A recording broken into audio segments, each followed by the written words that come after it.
পুরস্কারের মাধ্যমে স্বাধীনতা সুবর্ণ জয়ন্তী ও হাজার বছরের শ্রেষ্ঠ বাঙালি জাতির জনক বঙ্গবন্ধুর জন্ম শতবার্ষিকী উপলক্ষে পদার্থবিজ্ঞান বিভাগের সার্বিক ব্যবস্থাপনা ঢাকা কলেজ কর্তৃক আয়োজিত বঙ্গবন্ধুর বিজ্ঞান ভাবনা শীর্ষক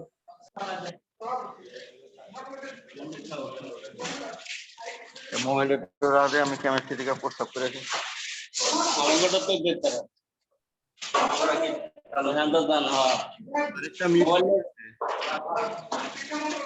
মিউট হয়ে গেছে।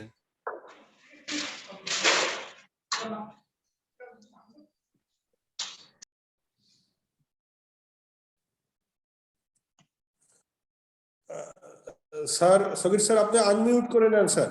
মানুষ এবং শিক্ষক পরিষদ সম্পাদক ডক্টর মোহাম্মদ আব্দুল কুদ্দুস সিকদার,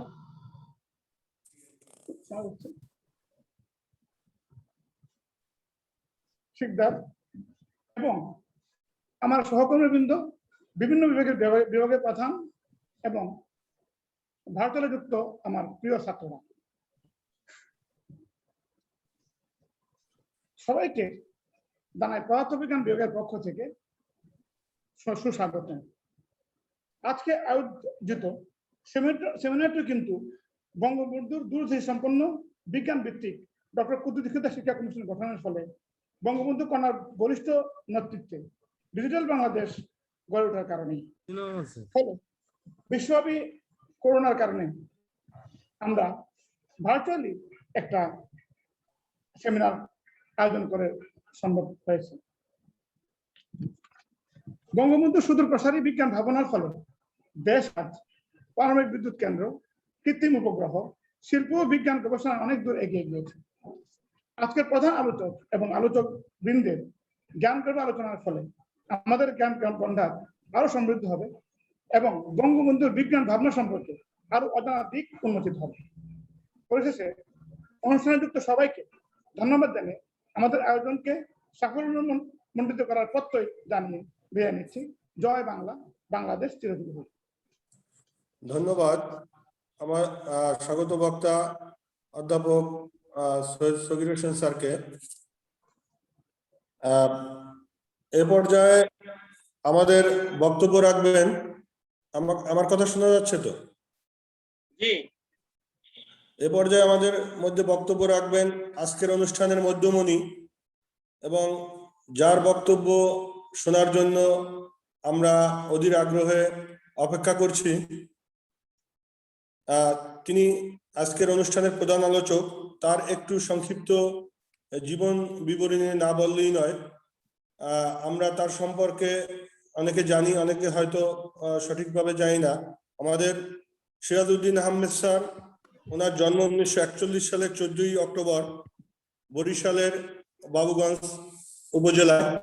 উনি 1958 সালে বিএম কলেজ থেকে আইএ পাশ করেন এবং 1960 সালে তিনি বিএ পাশ করেন।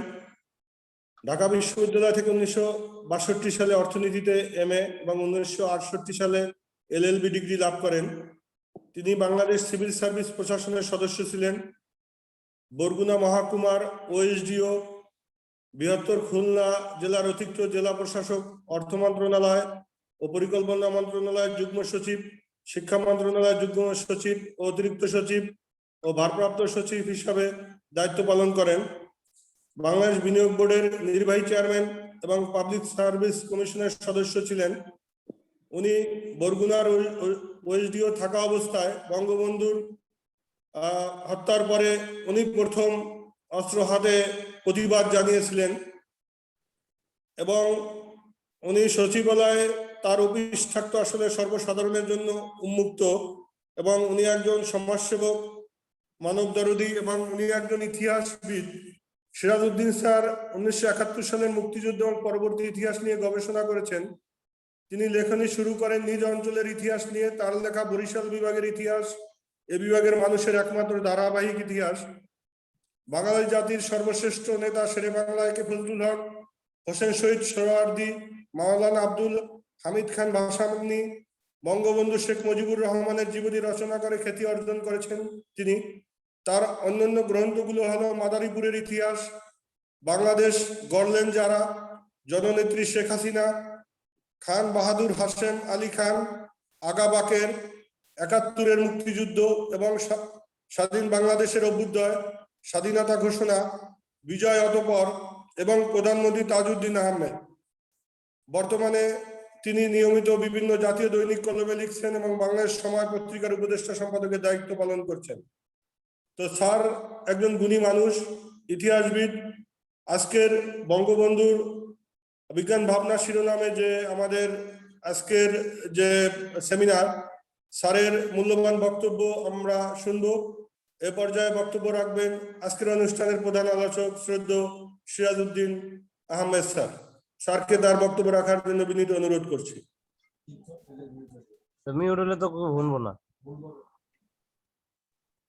মিউট মানে কি? স্যারকে আনমিউট করে দাও রাজেশ।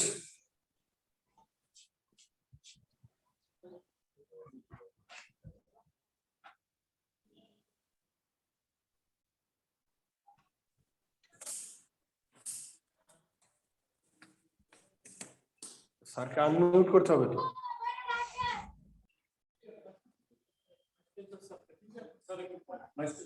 আচ্ছা,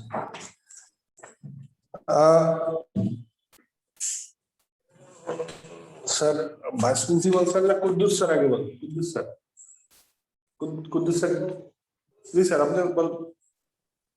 তো এ পর্যায়ে আমাদের মধ্যে বক্তব্য রাখবেন আমাদের আজকের অনুষ্ঠানের প্রধান আলোচক শ্রদ্ধেয় সিরাজউদ্দিন স্যার। স্যারকে তার বক্তব্য রাখার জন্য বিনীত অনুরোধ করছি।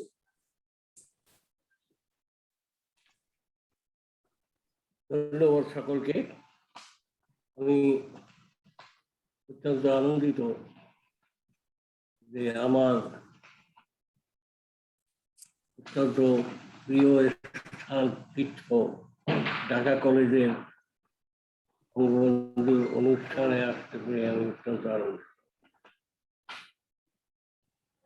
ঢাকা কলেজের অধ্যক্ষ, শিক্ষকবৃন্দ, ছাত্রছাত্রীদের আমি অভিনন্দন জানাই, ধন্যবাদ জানাই। এই করোনার মধ্যে তারা যেন সুখে করোনা মুক্ত জীবন যাপন করতে পারে এই কামনা করি। আমি কলেজে এসেই শুনলাম ইংরেজির অধ্যাপক শাহাদাত আর নেই, তিনি আমার পরিচিত, তার মৃত্যুতে আমি এসেছিলাম। ঢাকা কলেজকে আমি আমার তীর্থস্থান বলি এই কারণে যে আমি এখানে একাধিকবার তৎকালীন ইপিসিএস, সিএসএস পরীক্ষায় দিতে এসেছি। সে কারণে আমিও এই ঢাকা কলেজের একজন ছাত্র এবং এখান থেকে উত্তীর্ণ হয়ে আমি ম্যাজিস্ট্রেট হয়েছি। ম্যাজিস্ট্রেট হিসাবে বিভিন্ন পদে দায়িত্ব পালন। এই কলেজে আমার পুত্র, ছোট ছেলে আইএসসি পাস করে সেখান থেকে এবং 6টি স্টার পেয়ে তার বুয়েটে ভর্তি হয়েছে। তারপরে আমার বিসিএস। আমি ঢাকা কলেজকে মনে করি যে বাংলাদেশের রেনেসাঁ যুগে ঢাকা কলেজের ভূমিকা অত্যন্ত গুরুত্বপূর্ণ এবং এই কলেজে মুসলিম বাংলার যে রেনেসাঁ আন্দোলনের একজন অগ্রপতি মাওলানা ওবায়দী সরোয়ার্দী, তিনি হোসেন শহীদ সরোয়ার্দী নানা, তিনি এই ঢাকাতে বসেই মুসলমানদের মধ্যে শিক্ষা বিস্তারে অগ্রণী ভূমিকা পালন করেছেন।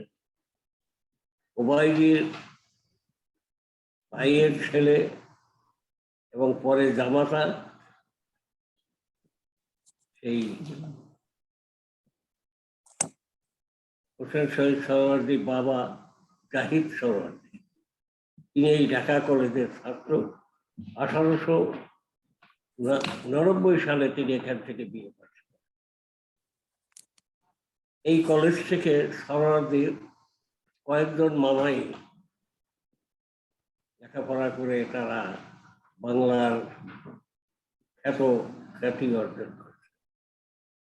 শহীদ সরোয়ার্দীর বাবা যেহেতু এই কলেজের ছাত্র, এই জন্য আমি এই কলেজকে আরো বেশি করে মূল্যায়ন করি যে হোসেন শহীদ সরোয়ার্দীর পিতা জাহিদ সোহরাওয়ার্দী, তিনি ব্যারিস্টার ছিলেন, তিনি হাইকোর্টের জাজ ছিলেন। জাহিদ সোহরাওয়ার্দী 1949 সালের 5ই এপ্রিল ইন্তেকাল করেন। তার মৃত্যুতে তৎকালীন পত্রিকা বলেছিল যে last gentleman of Bengal diet. এই জাহিদ সোহরাওয়ার্দীর এই সুযোগ্য পুত্র হোসেন শহীদ সোহরাওয়ার্দী। হোসেন শহীদ সোহরাওয়ার্দী আওয়ামী লীগের প্রতিষ্ঠাতা, বাংলার অবিভক্ত বাংলার প্রধানমন্ত্রী, এবং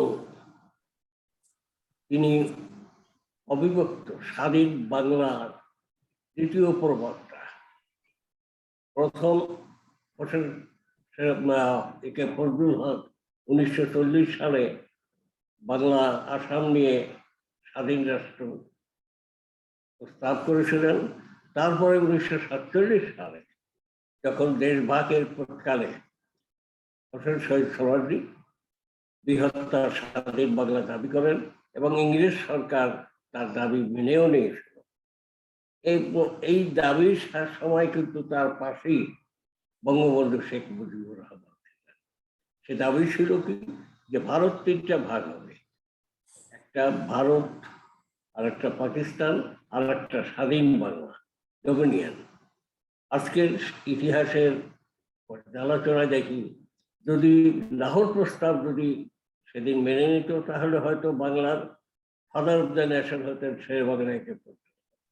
আর যদি ভারত বাংলার ডোমিনিয়ন যদি মেনে নিত, নিয়েছিল ব্রিটিশ সরকার, কিন্তু পণ্ডিত জওহরলাল নেহরুর বিরোধিতা করায় এই প্রস্তাব বাস্তবায়িত হয় না, তাহলে আমাদের এই ভূখণ্ডের ফাদার অফ দ্য নেশন হতেন হোসেন শহীদ সোহরাওয়ার্দী। দেশ ভাগ হলো, বাংলা ভাগ হলো।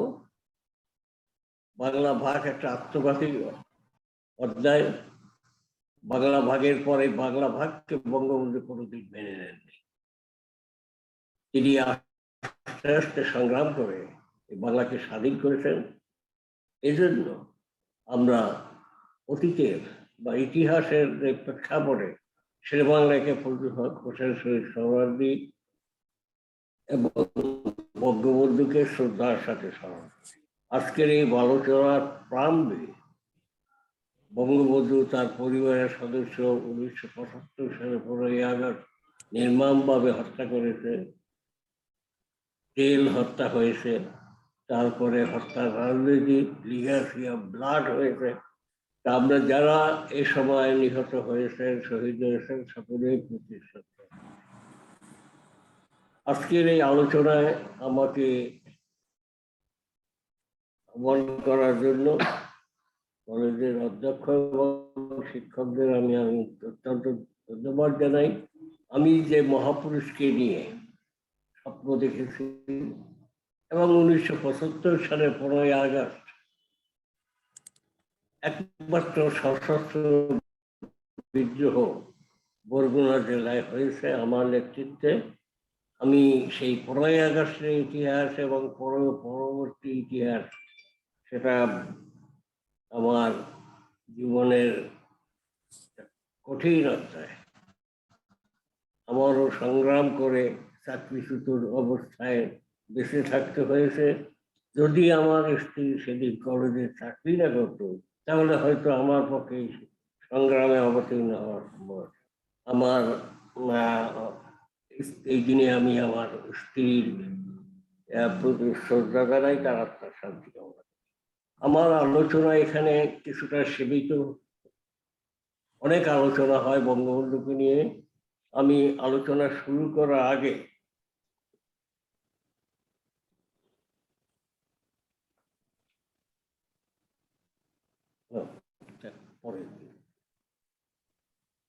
আমি আমার দেখা বঙ্গবন্ধু শেখ মুজিবুর রহমানের এই মুজিব বর্ষে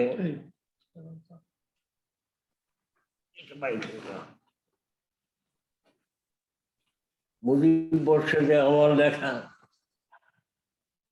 বঙ্গবন্ধু শেখ মুজিবুর রহমান 1250 পৃষ্ঠা। আমি 1975 সালে 15ই আগস্ট যে অস্ত্র নিয়েছিলাম, যে অস্ত্রের ব্যবহার করতে পারিনি, আমি মনে করি সবাই কলম দিয়ে লেখলেও আমি আমার বই অস্ত্র দিয়ে লিখেছি। আমার এই লেখা বই ঢাকা কলেজের স্বনামধন্য অধ্যক্ষ মহোদয়কে স্যারের কাছে ডিপার্টমেন্টে একটু কথা বলতে বলো। তারপরে আমার কাছে আসতে বঙ্গবন্ধু 10ই জানুয়ারি বাংলাদেশে ফিরে আসেন। 12ই জানুয়ারি তিনি প্রধানমন্ত্রী হলেন। 72 সালেই তিনি কয়েকটি পদক্ষেপ নেন। প্রথমেই তিনি সংবিধান রচনায় কমিটি গঠন করেন। তিনি দ্বিতীয় পর্যায়ে প্ল্যানিং কমিশন গঠন করেন ডক্টর নুরুল ইসলামকে ভাইস চেয়ারম্যান করে, এবং শিক্ষানীতি প্রণয়নের জন্য ডক্টর কুদ্রাতে খুদাকে চেয়ারম্যান করে কমিশন গঠন করে। যেহেতু ডক্টর কুদ্রাতে খুদা একজন বিশিষ্ট বিজ্ঞানী, তাকে তিনি কিন্তু চেয়ারম্যান নিয়োগ করলেন। এখানেই আমরা উপলব্ধি করতে পারি যে বিজ্ঞানকে তিনি কতটা মূল্যায়ন করেছেন। কুদরতে খুদা একজন বিজ্ঞানী, তার শিক্ষানীতি বিজ্ঞান ভিত্তিক ছিলেন। তার পদাঙ্ক অনুসরণ করে আমরা 2009 সালে শিক্ষানীতি প্রণয়ন করেছি ডক্টর অধ্যাপক কবির চৌধুরীর নেতৃত্বে। আমি সেই কমিটির সদস্য ছিলাম। সুতরাং আমার শ্রদ্ধা ভালোবাসা ডক্টর খুদার প্রতি অসীম। ডক্টর কুদরাতে খুদার রিপোর্টের উপরে ভিত্তি করে 1997 সালে শিক্ষা কমিশন গঠিত হয়। তা ছিল শামসুল হক শিক্ষা কমিটি। আমি সেই কমিটির কোঅর্ডিনেটর ছিলাম।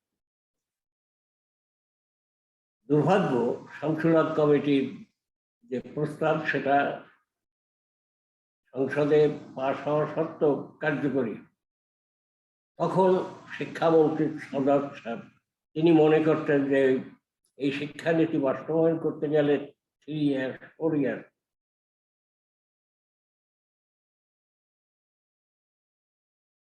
তার সাথে দ্বিমত করলাম, কিন্তু এই শিক্ষা কমিশন আর বাস্তবায়িত হয়। পরবর্তীতে 2009 সালে, আমি 2009 সালে কথা বলার আগে কুদরতে খুদার কি সুপারিশ ছিল শিক্ষানীতি। 72 সালে 15 সদস্য বিশিষ্ট কমিটি করা হয় এবং 74 সালে কুদরতে খুদা কমিশন রিপোর্ট পেশ করে বঙ্গবন্ধুর কাছে। এই কমিশনের বা অগ্রাধিকার বিষয়গুলো আমি একটু পড়ছি। শিক্ষার সর্বস্তরের জাতীয়করণ, মূলনীতি চতুষ্টয়ের সার্থক প্রতিফলন সুনিশ্চিত করতে হবে। শিক্ষা জাতীয়করণ করতে হবে, মানে রাষ্ট্রের পরিচালনায় লেখা হবে। রাষ্ট্র শিক্ষা পরিচালনা করবে এবং এই শিক্ষানীতির মধ্যে 4টি মূলনীতি থাকতে হবে। তা হলো কি? জাতীয়তাবাদ, গণতন্ত্র, সমাজতন্ত্র, ধর্মনিরপেক্ষতা। এই 4টি নীতি যাতে প্রতিফলিত হয় সেরকম শিক্ষানীতি হতে হবে। সর্বস্তরে বাংলাকে শিক্ষার মাধ্যম রূপে ব্যবহার করতে হবে। তৃতীয়, 1ম থেকে 8ম শ্রেণী পর্যন্ত শিক্ষাকে অবৈতনিক বাধ্যতামূলক করতে হবে। 8ম শ্রেণী, আজকে কুদরতে খুদা এই রিপোর্ট পেশ করেছেন 74 সালে, আজকের 2021 সাল। আমরা কিন্তু কুদরতে খুদার এই গুরুত্বপূর্ণ সুদূর প্রসারী বলিষ্ঠ সুপারিশকে বাস্তবায়ন করতে পারেনি। প্রাথমিক স্তর থেকে বিজ্ঞান এবং কৃষি শিক্ষা বিশেষ স্থান দিতে হবে। আমরাও সুপারিশ করেছিলাম 60% ছাত্রছাত্রী যেন বিজ্ঞান পড়ে, বিজ্ঞান মনস্ক। মাধ্যমিক স্তরে নবম শ্রেণী পর্যন্ত বৃত্তিমূলক শিক্ষার ব্যাপক সুযোগ সৃষ্টি করতে হবে। 1980 সালের মধ্যে দেশকে নিরক্ষরতা দূর করতে হবে। 1980 সালের মধ্যে, আজকের 40 ইয়ার্স নিরক্ষরতা দূর হয়নি, তবে অগ্রগতি হয়েছে বর্তমান প্রধানমন্ত্রীর নেতৃত্বে। সরকারি বেসরকারি শিক্ষায়তনগুলোর মধ্যে বিরাজমান বৈষম্য দূর করতে হবে। বৈষম্য দূর হয়নি। শিক্ষাকে সম্পদ সৃষ্টির উপায় হিসেবে গণ্য করতে হবে। সম্পদ, হিউম্যান রিসোর্স ডেভেলপমেন্ট, এই সারটি তাও আমাদের সফল হয়নি। আমাদের মেয়েরা মধ্যপ্রাচ্যে চাকরি করতে যেয়ে লাঞ্ছিত বঞ্চিত হচ্ছে, আর ছেলেরা ভূমধ্য সাগরে ডুবে পড়ছে। এরা আমাদের জন্য একটা করুণ ইতিহাস। শিক্ষার লক্ষ্য কি হবে? কুদরতি খুদা কমিশন কি বলছে? বঙ্গবন্ধুর শিক্ষার ভাবনা, এই শিক্ষা ব্যবস্থা একটা জাতীয় আশাকাঙ্ক্ষার রূপায়ণ এবং ভবিষ্যৎ শহর সমাজ নির্মাণে হাতিয়ার। কত বড় কথা, কিন্তু এগুলো আমরা সেভাবে বাস্তবায়ন করতে পারি। দেশের সকল শ্রেণীর জনগণের জীবনে নানা গুরুত্বপূর্ণ প্রয়োজনের উপলব্ধি জাগানো, স্বপ্ন দেখা, তাদের মধ্যে সমাজ পরিবর্তনের চিন্তাধারা যেন সৃষ্টি হয়, নানাবিধ সমস্যার সমাধানের যোগ্যতা অর্জন করা। নাগরিকদের এমনভাবে শিক্ষা দিতে হবে তারা যে কোনো সমস্যার সমাধান করার জন্য যোগ্য হতে পারে। সমাজতান্ত্রিক সমাজ সৃষ্টির প্রেরণার সংখ্যা, শিক্ষার মাধ্যমে জাতীয় নীতি চতুষ্টয়ের সার্বিক প্রতিফলন সুনিশ্চিত করতে হবে। বারবার কিন্তু একটা কথা আসছে, সেটা হলো একটা মূলনীতি, যাকে আমরা মুজিববাদ বলি। এবং এই কুদরতে খোদার শিক্ষার আলোকে বা সুপারিশে বঙ্গবন্ধু অনেক পদক্ষেপ নিয়েছেন। সে কি প্রাথমিক শিক্ষা জাতীয়করণ করা হয়েছে। 1973 সালে 36,000 প্রাথমিক বিদ্যালয় সরকারি করা হয়েছে এবং 1.5 লক্ষের ঊর্ধ্বে শিক্ষকদের চাকরি সরকারি করা হয়েছে। বিশ্ববিদ্যালয় পরিচালনা আইন, আগে কালা আইন ছিল, সেখানে 73 যে ইউনিভার্সিটি অ্যাক্ট তিনি করেছেন। তিনি একই সাথে ধর্মীয় চিন্তা ভাবনার আলোকে ইসলামিক ফাউন্ডেশন করেছেন। ইসলামিক ফাউন্ডেশনটা করার অনেক উদ্দেশ্য ছিল। দুর্ভাগ্যবশত এটা পরবর্তীতে জামাতের একটা আশ্রয় কেন্দ্র বা রাজনৈতিক কেন্দ্রে পরিণত হয়। আমরা কুদরতি খুদার শিক্ষানীতি বাস্তবায়নের কিছু কথা আমি বলেছি। 2009 সালে অনেক ঘটনার পরিপ্রেক্ষিতে যে একাধিকবার শিক্ষা কমিশন হয়েছে। কুদরতে খোদার এই যুগান্তকারী সুপারিশ বাস্তবায়ন না করে পরবর্তীতে যে স্বৈর শাসন, বেআইনি সরকার, জিয়াউর রহমান এরশাদ সময় হয়েছে, তারা এক এক সময় একটা কমিশন করেছে, মজিদ কমিশন, জাফর কমিটি, পুরোটাই বাস্তবায়িত হয়। ইনশাআল্লাহ প্রধানমন্ত্রী শেখ হাসিনা 2009 সালে যে শিক্ষা নীতি প্রণয়ন করেছে, কমিটি করেছে, সেই কমিটি আমি সদস্য ছিলাম। আমার মনে হয় শিক্ষা কমিশন যত হয়েছে তাতে সরকারি কোনো কর্মকর্তাকে এই কমিশনের সদস্য করা হয়নি। প্রধানমন্ত্রী শেখ হাসিনা আমাকে এই কমিটির সদস্য করেছেন। আমি চেষ্টা করেছি জাতির আশা আকাঙ্ক্ষা যাতে প্রতিফলিত সেই রকম একটা রিপোর্ট পেশ করতে 2009 সালে। এর আগে আমরা অনেকগুলো দেশ ঘুরেছি। আমি অস্ট্রেলিয়া, মালয়েশিয়া, তারপর ইংল্যান্ডেও আমরা গেছি। এগুলোকে পরীক্ষা নিরীক্ষা করে আমরা রিপোর্ট পেশ করছি 2009 সালে।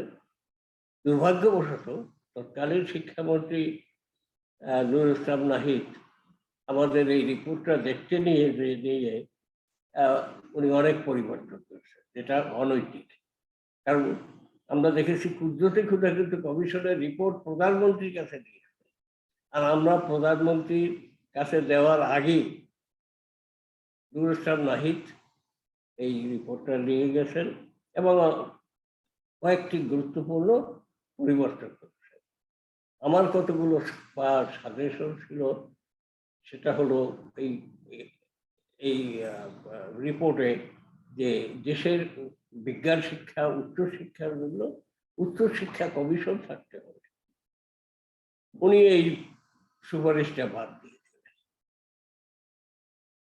উনি বাদ দিলেন। আমি যেহেতু শিক্ষা মন্ত্রণালয় 3 বার ছিলাম, জয়েন্ট সেক্রেটারি, এডিশনাল সেক্রেটারি, ভারপ্রাপ্ত, তা আমার একটা অভিজ্ঞতা হয়েছে যে এখানে আমাদের আনা ঠিক না, তারা কন্টিনিউটি থাকে না। এজন্য যে আমার সুপারিশ ছিল যে একজন সচিব হবেন শিক্ষাবিদ, কিন্তু সেটা হয়নি।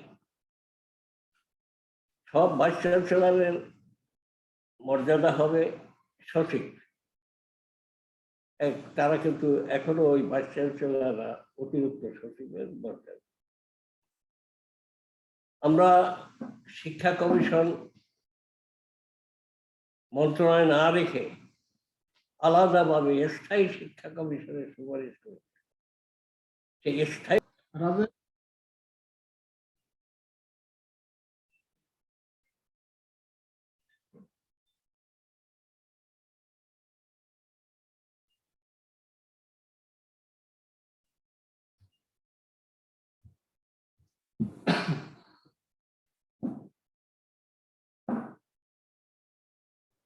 উচ্চশিক্ষা কমিশন পরেই গুরুত্বপূর্ণ হলো স্থায়ী শিক্ষা কমিশন।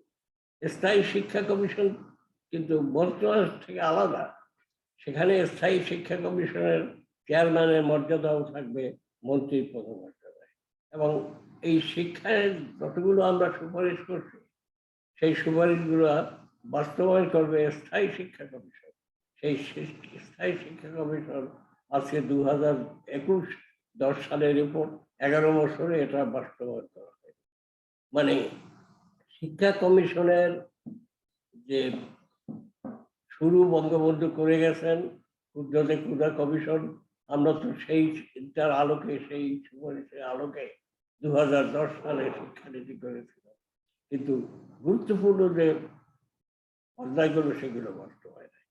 8ম শ্রেণীর পর্যন্ত প্রাথমিক শিক্ষার স্তর হবে, তা বাস্তবায়িত হয়নি। তারপর একাদশ দ্বাদশ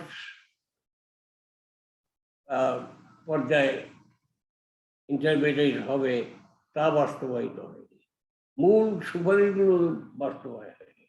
আজকের শিক্ষাক্ষেত্রে প্রধানমন্ত্রীর অনেক অবদান। তিনি সকল প্রাথমিক বিদ্যালয়ে জাতীয়করণ করেছেন এবং বাংলার এমনকি অবিভক্ত বাংলায় যে শিক্ষা আলোর তিনি ছড়িয়েছেন, তিনি হলেন শেরেবাংলা একে ইজ দ্য পাইওনিয়ার।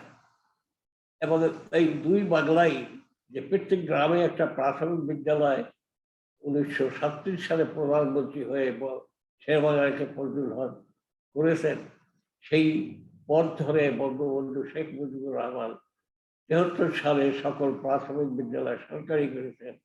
তার কন্যা তার শাসনামলে সরকারি রেজিস্ট্রার প্রাথমিক বিদ্যালয়গুলো সরকারি করেছে।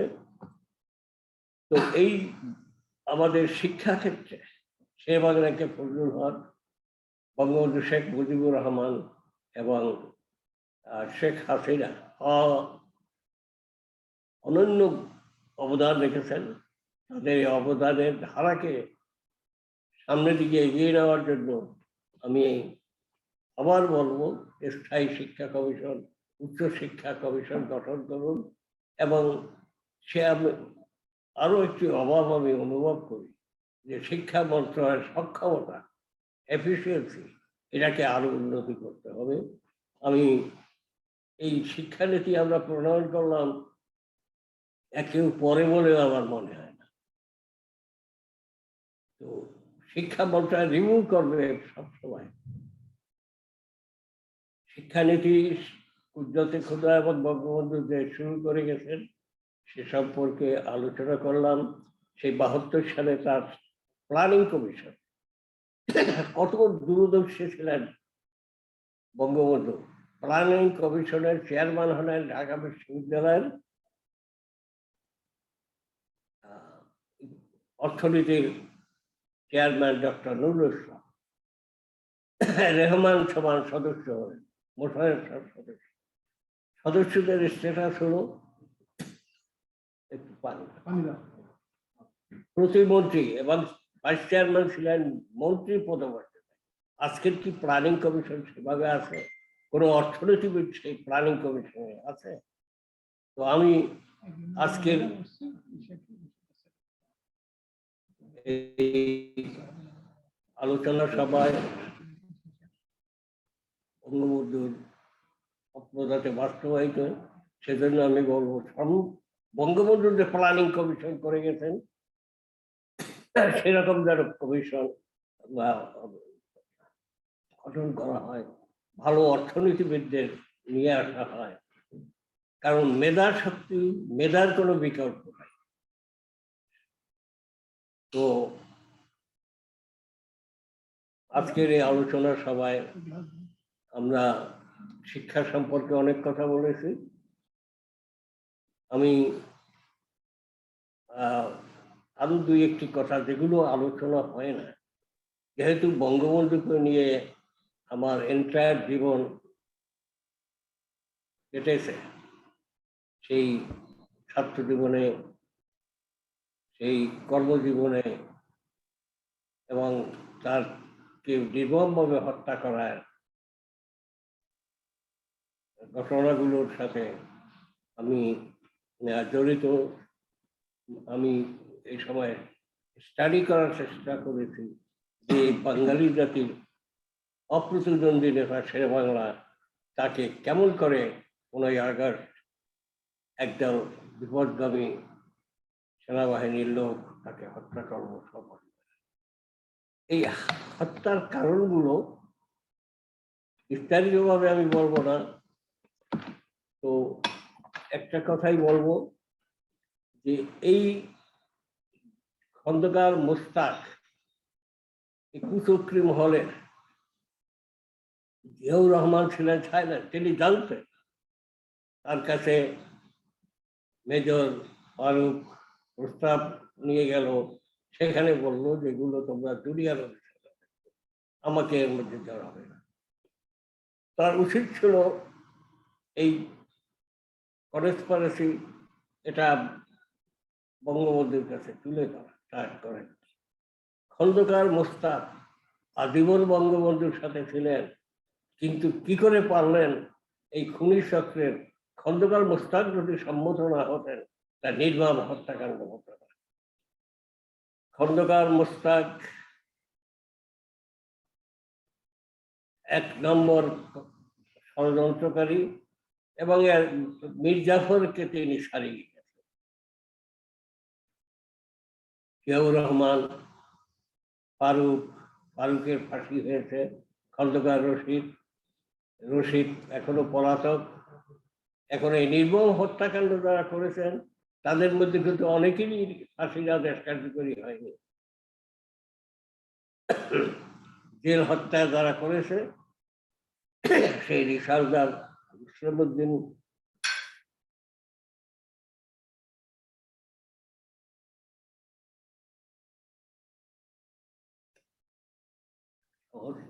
চারজন, তারা গ্রেফতার হয় না, ফাঁসি হয় না।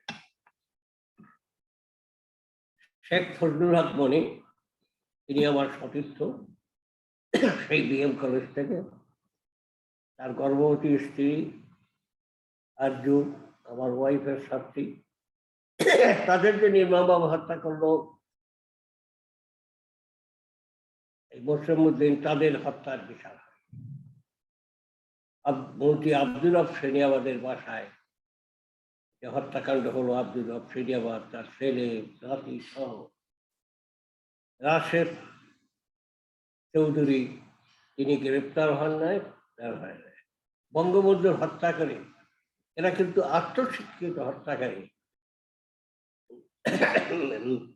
মেজর নূর, তার হত্যার আদেশ কার্যকরী হয়।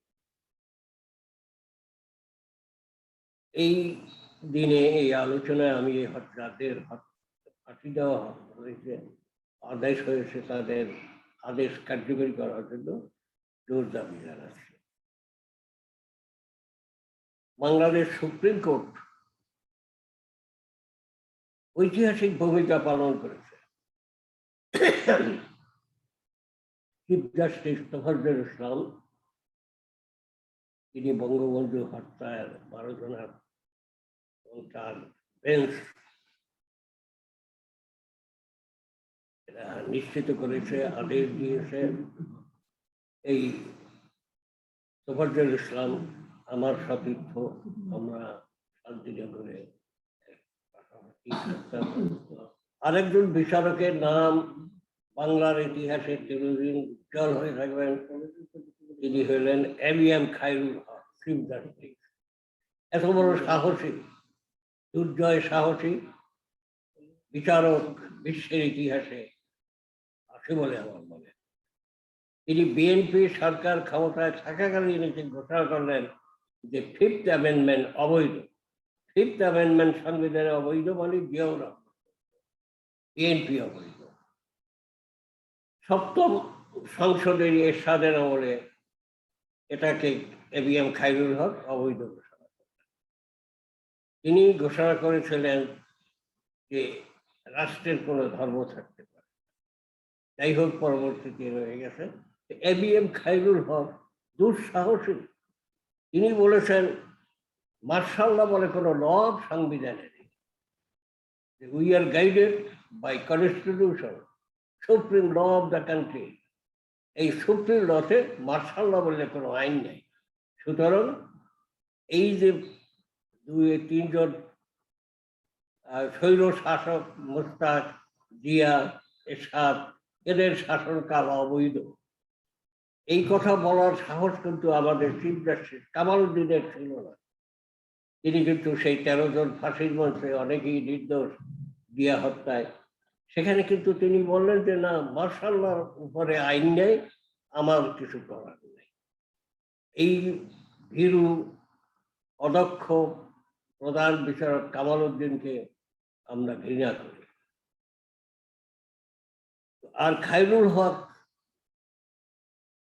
তার এই জাজমেন্ট গুলো দেখে আমার হলো যে এরকম কোনো সাহসী বাঙালি আমাদের বিচারপতি হয়েছেন, এটা আমাদের গৌরবের।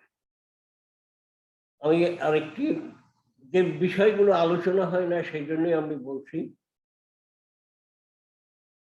স্বাধীন বাংলাদেশ সরকার গঠন। এখানে তাজউদ্দিন আহমেদ, ব্যারিস্টার আমিনুল ইসলাম, তারা ভারতে গেলেন 31শে মার্চ। তাদের অভ্যর্থনা জানাইলেন বিএসএফ এর ডেপুটি ডাইরেক্টর জেনারেল গোলক মজুমদার। প্রধানমন্ত্রী ইন্দিরা গান্ধীর সাথে সাক্ষাৎ, এটার ব্যবস্থা করলেন খসরু রুস্তমজি, মহাপরিচালক বিএসএফ। খসরু রুস্তমজি গুরুত্বপূর্ণ ভূমিকা পালন করেছেন 1971 সালের বাংলাদেশ সরকার গঠন, মুক্তিযুদ্ধ পরিচালনা। খসরু রুস্তমজি কে ছিলেন আমাদের অনেকেই জানবেন না। তিনি ছিলেন ইন্দিরা গান্ধীর স্বামী রাজীব গান্ধীর বড় ভাই। 1931 সালে তিনি আইএসপি হোক বা ইন্ডিয়ান পুলিশ সার্ভিস, এই ইন্দিরা গান্ধীর টেলিফোন তার জন্য খোলা থাকে। এই তাজউদ্দিন আহমেদ, ব্যারিস্টার আমিরুল ইসলাম, তাদের যে দিল্লি তারপর আলোচনা, স্বাধীন বাংলাদেশ সরকার গঠন এবং সেই 17ই এপ্রিল শপথ অনুষ্ঠান, 18ই এপ্রিল হোসেন আলীর বাংলাদেশের পক্ষে আনুগত্য স্বীকার, এইসব ঘটনার নায়ক ছিলেন খসরু রুস্তমজি। আমি এই দিনে খসরু রুস্তমজি, গোলক মজুমদার, ইন্দিরা গান্ধীর প্রতি শত শত শ্রদ্ধা জানাই। আমাদের ইতিহাস, সংগ্রামের ইতিহাস, 30 লক্ষ শহীদ, বঙ্গবন্ধুকে নির্মমভাবে হত্যা, বঙ্গবন্ধুর প্রত্যেকটা দর্শন আমাদের জন্য শিক্ষণীয়, অনুকরণ। আমরা কি সেই বঙ্গবন্ধুর বাকশাল, যেটাকে একটা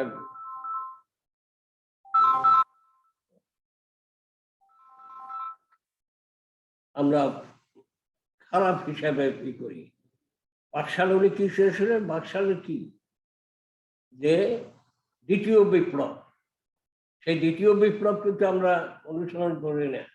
দ্বিতীয় বিপ্লবের মূল আদর্শ কি? যে জনসংখ্যা নিয়ন্ত্রণ করতে হবে। এই আদর্শ অনেকটা সফল হয়েছে বাংলাদেশ। তারপরে উৎপাদন বৃদ্ধি করতে হবে, সমবায়ের মাধ্যমে খামার সৃষ্টি করতে হবে, আর প্রশাসনকে বিকেন্দ্রীকরণ করতে হবে। আজকে সব ক্ষমতা কিন্তু কেন্দ্রের হাতে। আমাদের সেই জেলা প্রশাসন হোক, বিভাগ হোক, সেখানে কিন্তু প্রশাসন বিকেন্দ্রীকরণ আমরা দেখি না। এ কারণ আজকের এই করোনার সময় প্রশাসন বিকেন্দ্রীকরণ থাকা উচিত ছিল জনপ্রতিনিধি সব দলের। আমি মনে করি জাতীয় একটা কমিটি থাকা উচিত ছিল, যারা এই সংক্রামক ব্যাধি করোনাকে প্রতিহত করে। জাতীয় আমরা গুজরাটে ক্ষুদার শিক্ষানীতির মূল মন্ত্র ছিল HRD, হিউম্যান রিসোর্স ডেভেলপমেন্ট। তা আমাদের এই রাষ্ট্রের যে সম্পদ আছে, জনগণ আছে, সেই জনগণ, তাদের নেতা, তাদের মধ্যে যারা বিদ্যান পণ্ডিত, দেশকে যারা দিতে চায়, তাদেরকে আমাদের সমন্বয় সাধন করে আমাদের এই করোনা মোকাবিলা করতে হবে। আরেকটি জিনিস মনে রাখতে হবে, আমাদের সরকার হলো মন্ত্রী পরিষদ শাসিত সরকার। আমাদের যত নির্দেশ আসবে সেটা মন্ত্রী পরিষদ থেকে আসবে, প্রধানমন্ত্রীর কাছ থেকে আসবে। মাঝে মাঝে দেখা যায় সংস্থাপন মন্ত্রী কথা বলেন। সংস্থাপন মন্ত্রীর এরিয়া হলো প্রশাসনে যারা আছেন সেই কর্মকর্তা কর্মচারীদের প্রতি তার নির্দেশ যাবে, সে নির্দেশ আসবে কোথা থেকে? ক্যাবিনেট থেকে। তো এই সমন্বয়কে সুদৃঢ় করতে হবে। দর্শক, আমি আজকের খুশি হতাম যদি আমাদের মাঝে ছাত্ররা থাকতো। ছাত্ররা আছে, ফেসবুক লাইভে আছে। তো যারা শুনছে আমার কথা ধৈর্য ধরে, তাদেরকে আমি বলেন স্যার, আপনার মতো বলেন স্যার। অধ্যক্ষ মহোদয় বলছেন যে আরো বলছে, আর বলার বলবো এই একটা বিষয় বলা হয়নি। আমি 11 বছর ইসলামিক ফাউন্ডেশনের গভর্নর, মাত্র কয়েকদিন আগে। যে আমাদের মধ্যে যে জিনিসটা সবচেয়ে অভাব, সেটা হলো নীতিবোধ। নীতিহীন শিক্ষা, নীতিহীন রাজনীতি সমাজকে সুস্থ করতে পারে না, এটাকে বিবাদগামী করে। তো নীতি, আমি সেই গান্ধীর নীতির কথা বলছি।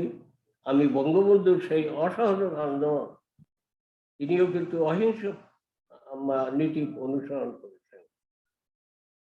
সেই বুদ্ধদেবের অহিংসা বাণী, ইসলামের শান্তি বাণী। তো এই ধর্মীয় চেতনা থাকা অত্যন্ত প্রয়োজন। মানুষের নীতিবোধটা বড় নিম্নমানের। আমরা আমাদের আর্থিক অবস্থা অনেক ভালো, কিন্তু এই আর্থিক অবস্থার সাথে সাথে নীতিবোধটা নাই। মিথ্যা কথা বলা, মিথ্যা ভাষণ, চৌর্যবৃত্তি, এগুলো জাতীয় পর্যায়ে রয়েছে। আমাদের এই যে হাজার বছরের ইতিহাসকে যদি আমরা পর্যালোচনা করি, তাহলে কিছু কিছু জাতির যে বেশ আছে সেগুলো এখনো প্রবাহমান। আরেকটি কথা আমরা সব ভাষণেই বলি, সর্বশ্রেষ্ঠ বাঙালি, হাজার বছরের শ্রেষ্ঠ বাঙালি। কেন হাজার বছরের? আমাদের বাঙালি জাতির জন্ম 3000 বছর আগে।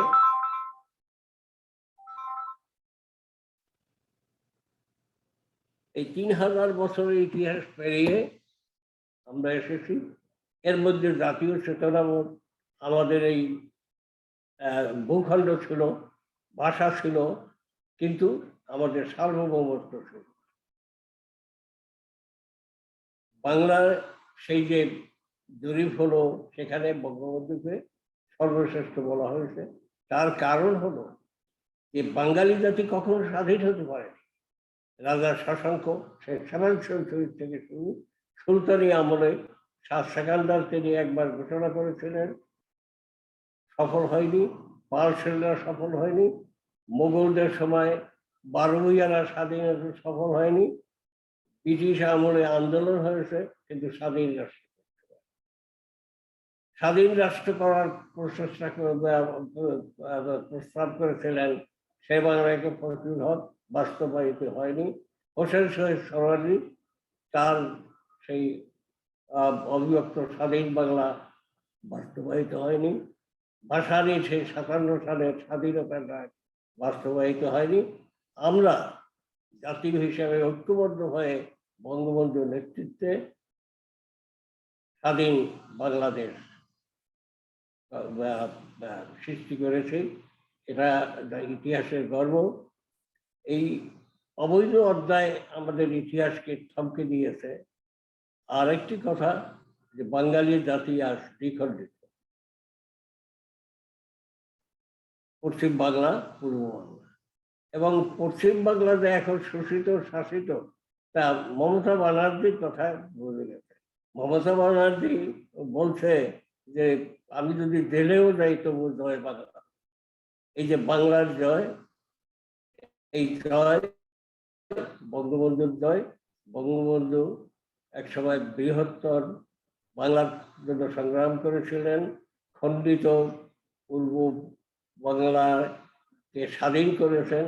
আমরা এই মহল নেতাদের, সে বাংলাকে ফজলুল হক, হোসেন শহীদ সোহরাওয়ার্দী, মাওলানা ভাসানীকে বঙ্গবন্ধুর সাথে শ্রদ্ধার সাথে স্মরণ করি। এবং এদের যে মূল্যবোধ, দেশপ্রেম, ক্ষুধামুক্ত বাংলাদেশ, শেরে বাংলার ডাল ভাতের বাংলাদেশ আমরা যাতে গঠন করতে পারি। মাদক এবং মাদক সমাজ থেকে যুব সমাজকে রক্ষা করতে হবে, দারিদ্র্যমুক্ত। আমাদের ছেলেদের যেন আর এই ভূমধ্য সাগরে ডুবে মরতে না হয়, অসহায় কোনো মানুষ থাকবে না। প্রধানমন্ত্রীকে ধন্যবাদ, তিনি আশ্রয় দিয়েছেন। এই প্রকল্প আরো সামনের দিকে এগিয়ে যায়, মানুষ সুখী থাক। খোদার কাছে প্রার্থনা যে আমরা যাতে করোনা মুক্ত হতে পারি। এই সরকারের যে নির্দেশ, এগুলো আমরা স্বাস্থ্যবিধি মেনে চলবো, এই কামনা করি। বঙ্গবন্ধু আমাদের মাঝে বেশি চিরদিন বেঁচে থাকবে, তার আনি অনুসরণ করবো। প্রধানমন্ত্রীর সুশাসন কামনা করি। জয় বাংলা, জয় বঙ্গবন্ধু। ধন্যবাদ। আজকের অনুষ্ঠানের প্রধান আলোচক আমাদের শ্রদ্ধেয় সিরাজউদ্দিন আহমেদ স্যারকে, তার তথ্যমূলক এবং অনেক অজানা তথ্য আমরা আজকে তার মাধ্যমে জানতে পারলাম। তার এই সুন্দর বক্তব্যের জন্য জ্ঞাতার্থে আমি জানাচ্ছি। স্যার, আমাদের ছাত্ররা কিছু কোশ্চেন করবে আপনাকে। স্যার একটু কথা বলেন স্যার। স্যার আরো একটু বলবেন আমাদের মধ্যে, স্যারকে অনুরোধ। আমার বঙ্গবন্ধুকে নিয়ে আমি 40 বছর গবেষণা করি। এই মুজিববর্ষে বঙ্গবন্ধুর উপরে 1250 পৃষ্ঠা এবং প্রায় 100 ছবি বা পৃষ্ঠা ছবি নিয়ে আমার এই গ্রন্থ। ঐতিহ্যবাহী ঢাকা কলেজ অধ্যক্ষ আমি এই বই লাইব্রেরিতে সংরক্ষণের জন্য প্রদান করছি, তিনি আশা করি তিনি গ্রহণ করেন। Thank you sir.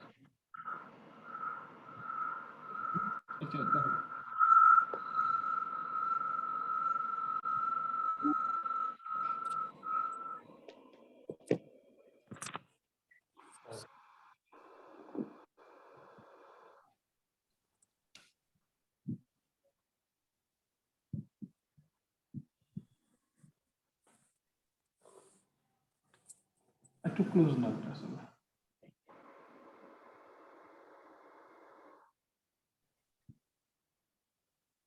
রাজেশের কাছে দাও, ওবায়দা আসো, ওবায়দা এক মিনিট আসো, শাইমা আসো, আসো।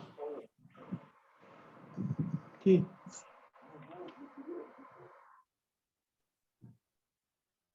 ধরো, কি করছো শাইন ধরো।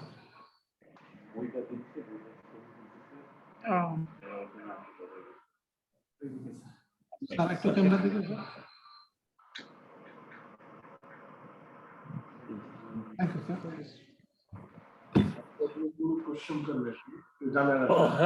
আচ্ছা দাও, কোশ্চেন করুক, ছাত্ররা দু একটা কোশ্চেন করুক। ধন্যবাদ স্যারকে। বঙ্গবন্ধুর উপর যে তার লেখা 500 পৃষ্ঠার যে পুস্তকটি আমাদের শ্রদ্ধেয় অধ্যক্ষ মহোদয়কে স্যার উপহার দিলেন। তো আসলে স্যার একজন ইতিহাসবিদ এবং তার দীর্ঘ লেখনী। তো এ পর্যায়ে স্যারের জ্ঞাতার্থে জানাচ্ছি আমাদের শিক্ষক মন্ডলীর পাশাপাশি আমাদের শতাধিক ছাত্র আমাদের ভার্চুয়ালি যুক্ত আছেন, আপনার মূল্যবান বক্তব্য শুনেছেন। তো আমাদের ছাত্রদের মধ্যে যদি কারো কোনো স্যারের কাছে বঙ্গবন্ধু সম্পর্কে, স্বাধীনতা সম্পর্কে জানার কোনো বিষয় থাকে, তাকে অনুরোধ করছি আনমিউট করে নিজের পরিচয় দিয়ে কোশ্চেনটি করার জন্য। আসসালামু আলাইকুম স্যার।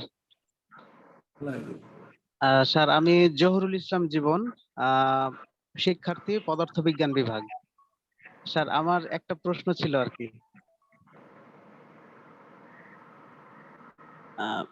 জীবন বলো। স্যার আমার প্রশ্নটা হচ্ছে যে 2018 সালে মাননীয় প্রধানমন্ত্রী শেখ হাসিনার বলিষ্ঠ নেতৃত্বে বঙ্গবন্ধু স্যাটেলাইট 1 উৎক্ষেপণের মাধ্যমে বিজ্ঞান কর্মে বাংলাদেশ যে একটা বৈপ্লবিক ইতিহাস তৈরি করেছে, তো সেই ক্ষেত্রে আমাদের বর্তমানে জাতির জনক বঙ্গবন্ধু শেখ মুজিবুর রহমানের বিজ্ঞান ভাবনার কতটুকু এর মাধ্যমে বাস্তবায়িত হয়েছে আর কি। এটা একটা প্রশ্ন ছিল স্যার। এবং আমাদের যে জাতির জনক বঙ্গবন্ধু যে বিজ্ঞানের ক্ষেত্রে ঐতিহাসিক ভূমিকা রেখেছেন এবং বাংলাদেশের বিজ্ঞান ভাবনার ক্ষেত্রে যেই কতটুকু এখনো বাস্তবায়িত হয়নি, এই লক্ষ্যমাত্রা পৌঁছতে আমাদের বর্তমান বাংলাদেশের প্রেক্ষাপটে, কারণ আমরা বাংলাদেশে দেখতে পাচ্ছি যে বিভিন্ন রাজনৈতিক দল বিভিন্ন সময় ক্ষমতায় এসে আমাদের স্যার যেমন বললেন যে শিক্ষানীতি চেঞ্জ করার মাধ্যমে বারবার লুণ্ঠিত হয়েছে। তো সেই ক্ষেত্রে বাংলাদেশের প্রেক্ষাপটে আমরা এই স্বাধীনতার 50 বছর পরেও আমরা বঙ্গবন্ধু শেখ মুজিবুর রহমানের যে বিজ্ঞান ভাবনার সম্পূর্ণ বাস্তবায়ন যে পাইনি, সেই ক্ষেত্রে আমরা আর কতদিন পর্যন্ত অপেক্ষা করলে আমাদের সেই জাতির জনক বঙ্গবন্ধু শেখ মুজিবুর রহমানের কাঙ্ক্ষিত সেই বিজ্ঞান ভাবনায় সম্পূর্ণটা বাস্তবায়ন করতে পারবো? এরকম একটা বিষয়টা প্রশ্ন ছিল স্যার। ধন্যবাদ তোমাকে, তোমার চিন্তা সুন্দর, তোমার কথা বলা এবং এই বঙ্গবন্ধু স্যাটেলাইট উৎক্ষেপণের মাধ্যমেই বর্তমান সরকারের যে বিজ্ঞান ক্ষেত্রে অবদান সেটা স্বীকৃত হয়। বঙ্গবন্ধু ভাবনা অনেক, এবং আমাদের জাতি হিসাবে আমাদের কর্তব্য হবে যে তার বিজ্ঞান চিন্তা ভাবনা এগুলোকে বাস্তবায়ন করা। এবং আমাদের শিক্ষা ক্ষেত্রে হলো 60% ছাত্রছাত্রী শিক্ষা বা বিজ্ঞান মনস্ক হয়, কিন্তু দুর্ভাগ্যবশত এখানে আমরা অনেক পিছিয়ে আছি। ছেলে মেয়েদের বিজ্ঞান মনস্ক করতে হবে, গবেষণা করতে হবে, উচ্চশিক্ষা কমিশন গঠন করতে হবে, তাহলে আমরা এই বিজ্ঞান শিক্ষাকে আরো এগিয়ে নিতে পারবো। বঙ্গবন্ধু বিজ্ঞান ভাবনা এটা বাস্তবায়িত হবে।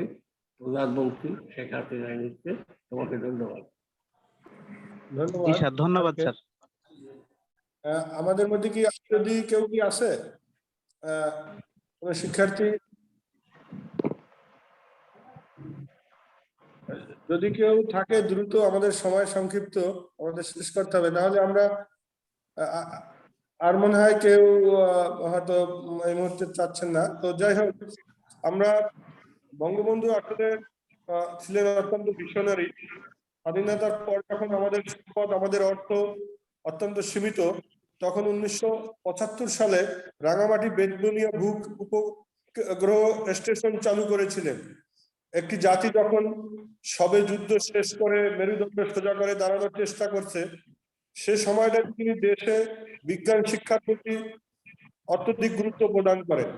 এ পর্যায়ে আমাদের আজকের সেমিনারে বক্তব্য রাখবেন আমাদের ঐতিহ্যবাহী ঢাকা কলেজের শিক্ষক পরিষদের সাধারণ সম্পাদক ডক্টর কুদ্দুস সিকদার স্যার। আমি ডক্টর কুদ্দুস সিকদার স্যারকে আজকের এই বঙ্গবন্ধুর বিজ্ঞান ভাবনার শীর্ষক সেমিনারে তার বক্তব্য রাখার জন্য বিনীত অনুরোধ করছি।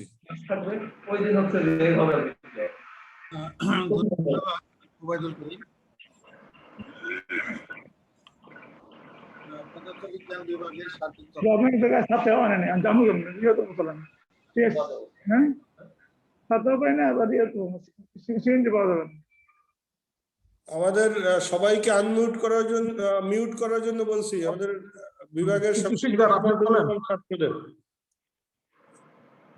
পদার্থবিজ্ঞান বিভাগের সার্বিক সহযোগিতায় ঢাকা কলেজ কর্তৃক আয়োজিত বঙ্গবন্ধুর বিজ্ঞান ভাবনা শীর্ষক সেমিনারের সম্মানিত সভাপতি, ঢাকা কলেজের সম্মানিত অধ্যক্ষ প্রফেসর আইকে সেলিমুল্লাহ খন্দকার, প্রধান আলোচক সিরাজউদ্দিন আহমেদ, আলোচক ঢাকা কলেজের সম্মানিত অধ্যক্ষ professor A T M Moinul Hossain, পদার্থবিজ্ঞান বিভাগের বিভাগীয় প্রধান সৈয়দ মোহাম্মদ শহীদ স্যার, যিনি আমাদেরকে স্বাগত জানালেন, আমাদের বিভাগীয় প্রধান, বিভিন্ন পর্যায়ের সহকর্মী, প্রিয় শিক্ষার্থী ও সুধী মণ্ডলী, শুভ দুপুর। একটি চমৎকার শিরোনামে আজকে আলোচনা হলো। পদার্থবিজ্ঞান বিভাগ এরকম একটি শিরোনাম পছন্দ করেছে, এই জন্য তাদেরকে ধন্যবাদ জানাই। যদিও এই শিরোনামটি পছন্দ করার ক্ষেত্রে আমার একটু সহযোগিতা ছিল। আসলে যিনি আজকে আলোচনা করলেন প্রবন্ধকার, উনি দীর্ঘদিন, আমরা তার জীবনী থেকেই জানছি, দীর্ঘদিন শিক্ষার সাথে জড়িত, উনি লেখালেখির সাথে জড়িত, দীর্ঘদিন শিক্ষা সংক্রান্ত ভাবনার সাথে জড়িত। উনি পিএইচসিতে সদস্য পদে কর্মরত ছিলেন, উনি শিক্ষা কমিশনের সদস্য ছিলেন, এবং আমি যখন জগন্নাথে চাকরি করি তখন স্যার শিক্ষা মন্ত্রণালয়ের অতিরিক্ত সচিব ছিলেন। এবং স্যার যে বঙ্গবন্ধুর উপর যে লেখা বইটির কথা বললেন, আমরা বইটিও কিছু কিনেছিলাম। স্যার একজন সজ্জন মানুষ এবং শিক্ষা সংক্রান্ত বিষয়ে দীর্ঘদিন ওনার লেখালেখি, ভাবনা, পড়ালেখা ইত্যাদি। স্বাভাবিকভাবেই স্যার চমৎকার আলোচনা করেছেন এবং আলোচনা চমৎকার হওয়াটাই স্বাভাবিক। তো আমি শুধু সামান্য দু একটি বিষয় আলোচনা করার আগে স্যারকে সুন্দর একটি উপস্থাপনার জন্য ধন্যবাদ জানাই। আশা করি আপনার এই উপস্থাপনার মধ্য দিয়ে ঢাকা কলেজ পরিবার সমৃদ্ধ হবে। একটি বিষয় যদি আমরা বলি যে বঙ্গবন্ধু ছিলেন একজন দূরদর্শী রাজনীতিবিদ, একজন রাষ্ট্রনায়ক এবং সংগঠক। রাষ্ট্র বিনির্মাণে তার যে পদক্ষেপগুলো ছিল, প্রত্যেকটা পদক্ষেপই ছিল অত্যন্ত পরিকল্পিত এবং বিজ্ঞান ভিত্তিক। আমরা যদি তার চিন্তাটার জায়গায় যাই, গতদিন একটা সেমিনারে আমি বলেছিলাম যে যদি একটি রাষ্ট্রকে কিভাবে পরিকল্পিতভাবে স্বাধীন করা যায়, একটা রাষ্ট্রের কাঠামো পরিকল্পিতভাবে কিভাবে তৈরি করা যায়, তার উজ্জ্বল উদাহরণ বঙ্গবন্ধু। তিনি হয়তো সময় পাননি, পুরো জাতিকে গড়ে তুলতে পারেননি, পুরো দেশের অবকাঠামো তৈরি করতে পারেননি, কিন্তু তার পরিকল্পনায় সুস্পষ্ট ছিল যে তিনি কোন দিকে যেতে চান। অস্পষ্টতা তার মধ্যে ছিল না। এখানে আমি যদি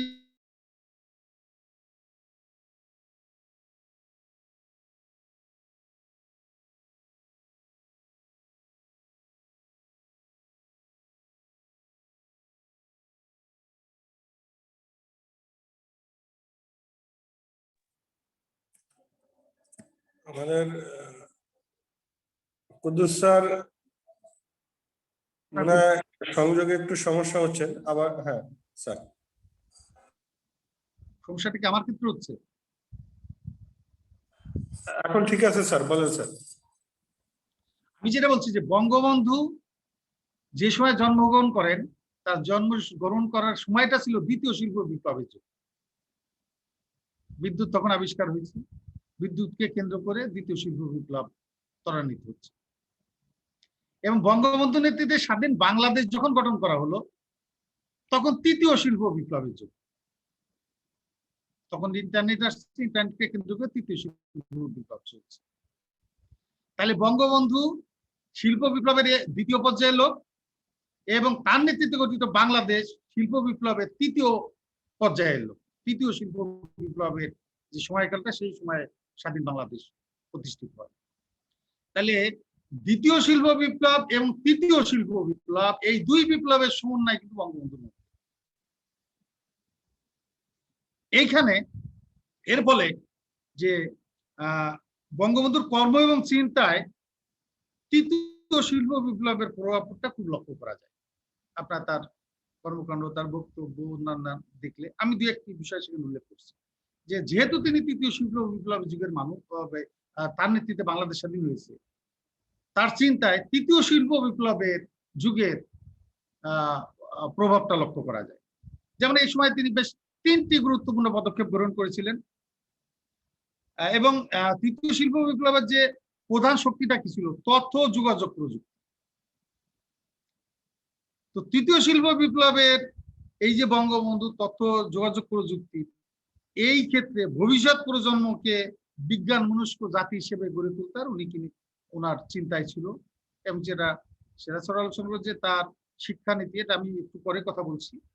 সে 3টে পদক্ষেপ বলি যদি, তার একটা হচ্ছে যে 1973 সালে আন্তর্জাতিক টেলিকমিউনিকেশন ইউনিয়ন, যেটা IETU, এর সদস্যপদ লাভ করে বঙ্গবন্ধুর চেষ্টায়। এই প্রতিষ্ঠানটা কি? এই প্রতিষ্ঠান হচ্ছে স্যাটেলাইটের যে অরবিট বা ফ্রিকুয়েন্সি, সেটা বরাদ্দ দেওয়া এবং আন্তর্জাতিক বিধিমালা তৈরি এবং এর বরাদ্দ সহযোগিতা দেওয়া ও সমন্বয় করা, এরকম একটি, অর্থাৎ আন্তর্জাতিক পর্যায়ে এই টেলিযোগাযোগ বা যে যোগাযোগের ক্ষেত্রে যে অরবিট বা ফ্রিকুয়েন্সি বরাদ্দের যে সংগঠনটা নিয়ন্ত্রণ করে। বাংলাদেশ বঙ্গবন্ধুর চেষ্টায় 1973 সালে সর্বপ্রথম এই সংস্থার সদস্যপদ লাভ করেন। এর উদ্দেশ্যটা কি ছিল? এর উদ্দেশ্য ছিল যে আন্তর্জাতিক পর্যায়ে তথ্য প্রযুক্তির সাথে বাংলাদেশকে মেইন স্ট্রিমে ঢুকিয়ে দেওয়া। সুতরাং এটা ছিল বঙ্গবন্ধুর বিজ্ঞান ভাবনার একটা গুরুত্বপূর্ণ দিক। আরেকটা বিষয় সেটা হচ্ছে যে 1975 সালে, যেটা আমাদের উপস্থাপক একটু বলেছেন, যে বেদুনিয়ায় ভূ উপগ্রহ কেন্দ্র স্থাপন করলেন। এর মাধ্যমে কি হলো? এর মাধ্যমে বিশ্বের একটা অংশের সাথে বাংলাদেশের সরাসরি যোগাযোগ স্থাপন হলো ভূ উপগ্রহের মাধ্যমে। তাহলে এইটা ছিল তার আরেকটা বিজ্ঞান ভাবনার একটা গুরুত্বপূর্ণ আরেকটা বিষয় যদি বলি, রূপপুর পারমাণবিক বিদ্যুৎ কেন্দ্র স্থাপন, যেটা বঙ্গবন্ধু যেটা অনুমোদন করেছিলেন যে 200 মেগাওয়াট বিদ্যুৎ হবে। তাহলে এই যে তার 3টি, অর্থাৎ কয়লা বিদ্যুৎ বা অন্য তাপ বিদ্যুৎ, অন্য জায়গা থেকে পারমাণবিক বিদ্যুতের চিন্তাটা বঙ্গবন্ধু দেশ স্বাধীনের পর করেছিলেন। তাহলে এই যে তার ভাবনার জগৎটা, এটা আমরা দেখতে পাই যে বঙ্গবন্ধু যে বিজ্ঞান মনস্ক ছিলেন এবং তিনি যে বাংলাদেশে গড়ে তোলার যে সুদূরপ্রসারী চিন্তা করেছিলেন, যেটা আমি শুরুতেই বললাম যে উনি মূলত পরিকল্পিতভাবে করতেন, প্রত্যেকটা পরিকল্পনাই ছিল বিজ্ঞান ভিত্তিক। উনি অপরিকল্পিতভাবে কখনো অগ্রসর হননি, সময় নিয়েছেন, উনি জাতিকে প্রস্তুত করেছেন, তারপরে ধাপে গিয়েছেন।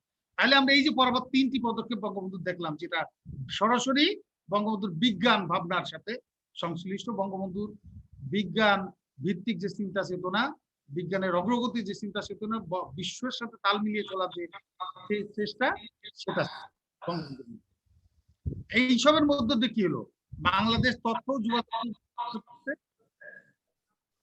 প্রযুক্তি সম্প্রসারণ যেমন হলো, আবার মহাকাশে যারা সাম্প্রতিক সময়ে বঙ্গবন্ধু স্যাটেলাইট স্থাপন করা হলো, এটারও ভিত্তি রচিত হয়েছিল বঙ্গবন্ধুর এই প্রচেষ্টার মধ্যে। সুতরাং বঙ্গবন্ধু যে স্বপ্নটা ছিল তার বাস্তবায়ন কিন্তু বঙ্গবন্ধু স্যাটেলাইটের মধ্য দিয়ে বর্তমান প্রধানমন্ত্রী শেখ হাসিনা বিশাল পর্যায়ে বাস্তবায়ন করেছে। সুতরাং এইটা একটি গুরুত্বপূর্ণ বিষয়। এবার আমি আরেকটি দিকে একটু আসি। প্রথম পঞ্চবার্ষিকী পরিকল্পনা যদি আমরা, সেখানে শিক্ষাকে দক্ষ জনশক্তি হিসেবে গড়ে তোলার লক্ষ্যে বিশেষ গুরুত্ব আরোপ করা হয়েছে।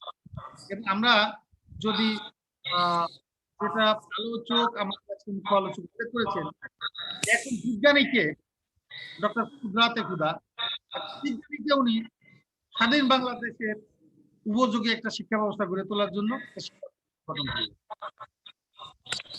এবং এই শিক্ষা কমিশনের যে রিপোর্ট আছে, রিপোর্টে আমরা যদি দেখি, একটু আলোকপাত করি, তাহলে আমরা দেখবো যে এখানে নবম অধ্যায়ে যে একজন নীতিতে শিক্ষা কমিশন গঠন করেছিলেন, তার নবম অধ্যায়ে রিপোর্ট, নবম অধ্যায়ে বৃত্তিমূলক শিক্ষার কথা বলা হয়েছে, দশম অধ্যায়ে ডিপ্লোমা স্তরে প্রকৌশল শিক্ষা ও প্রযুক্তি বিদ্যার গুরুত্ব দিয়ে উন্নয়ন করা হয়েছে, এবং পঞ্চদশ অধ্যায়ে বিজ্ঞান শিক্ষার বিভিন্ন দিক তুলে ধরা হয়েছে।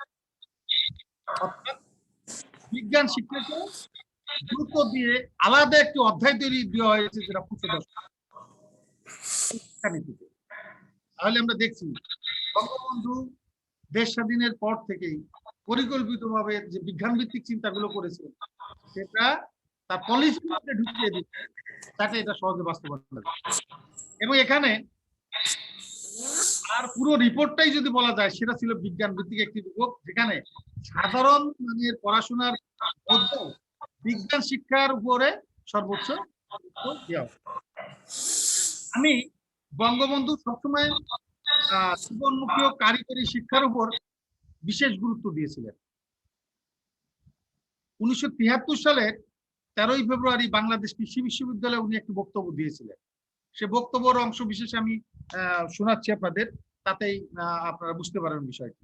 উনি বলেছিলেন, শুধু কাগজে কলমে আর বই পড়েই কৃষিকাজ হয় না। ছোট ভাইয়েরা, তোমরা মনে কিছু করবে না, বই পড়ে তোমরা যা শিখো, গ্রামে যারা অর্থাৎ বুড়ো কৃষকেরা নিজেদের অভিজ্ঞতায় কম শিখে না। যদি তাদের জিজ্ঞেস করো এই জমিতে কত কি লাগবে, কতটুকু সার লাগবে, সে নির্ভুল ভাবে বলে দিতে পারবে। অর্থাৎ বই পড়ে যে শিক্ষাটা তুমি গ্রহণ করো, তার সাথে প্র্যাকটিক্যাল শিক্ষার প্রয়োজন আছে। এই বিষয়টা কি বঙ্গবন্ধু এখানে বলেছেন। অর্থাৎ এখানে যে বিষয়টি বঙ্গবন্ধুর আরেকটি বিষয় যদি এখানে আমি তুলে ধরি, 1973 সালে সরাদ্দি উদ্যানে ছাত্রলীগের একটি জাতীয় সম্মেলন ছিল, সেখানে বঙ্গবন্ধু বক্তব্য দিয়েছিলেন। সেখান থেকে আমি অংশ বিশেষ করে শোনাই। উনি বলেছিলেন, আমি চাই কৃষি কলেজ, কৃষি স্কুল, ইঞ্জিনিয়ারিং স্কুল, কলেজ ও বিশ্ববিদ্যালয় যাতে সত্যিকারের মানুষ পয়দা হয়। বুনিয়াদী শিক্ষা নিলে কাজ করে খেয়ে বাঁচতে পারবে, কেরানি পয়দা করেই একবার ইংরেজরা শেষ করে দিয়ে গেছে দেশটাকে। অর্থাৎ উনি কেরানি নির্ভর সাধারণ মানের শিক্ষায় চেয়ে উনি কারিগরি এবং বিজ্ঞান ভিত্তিক শিক্ষাটাকে গুরুত্ব দিয়েছিলেন। তার এই বক্তব্যে সরাসরি সেটা প্রতিমন আছে। অর্থাৎ বঙ্গবন্ধু জীবনমুখী ও কারিগরি শিক্ষার উপর গুরুত্ব আরোপ করেছিলেন। এইটাই হলো বঙ্গবন্ধু চিন্তার সবচাইতে বিজ্ঞান ভিত্তিক যে ভাবনাগুলো, সেটাই। এবং বঙ্গবন্ধু সেই চিন্তাগুলোকে জাতির পিতার কন্যা শেখ হাসিনা পর্যায়ক্রমে বাস্তবায়নের চেষ্টা করছেন। মুজিব বর্ষে আমাদের প্রত্যাশা থাকবে বঙ্গবন্ধুর স্বপ্নকে সামনে রেখে বিজ্ঞান ও প্রযুক্তিতে আরো বেশি উৎকর্ষ সাধিত হোক, এটাই আমাদের প্রত্যাশা। ধন্যবাদ সবাই। ধন্যবাদ ডক্টর কুদ্দুস শিকদার স্যারকে তার তথ্যমূলক এবং সুন্দর উপস্থাপনার এবং বক্তব্যের জন্য।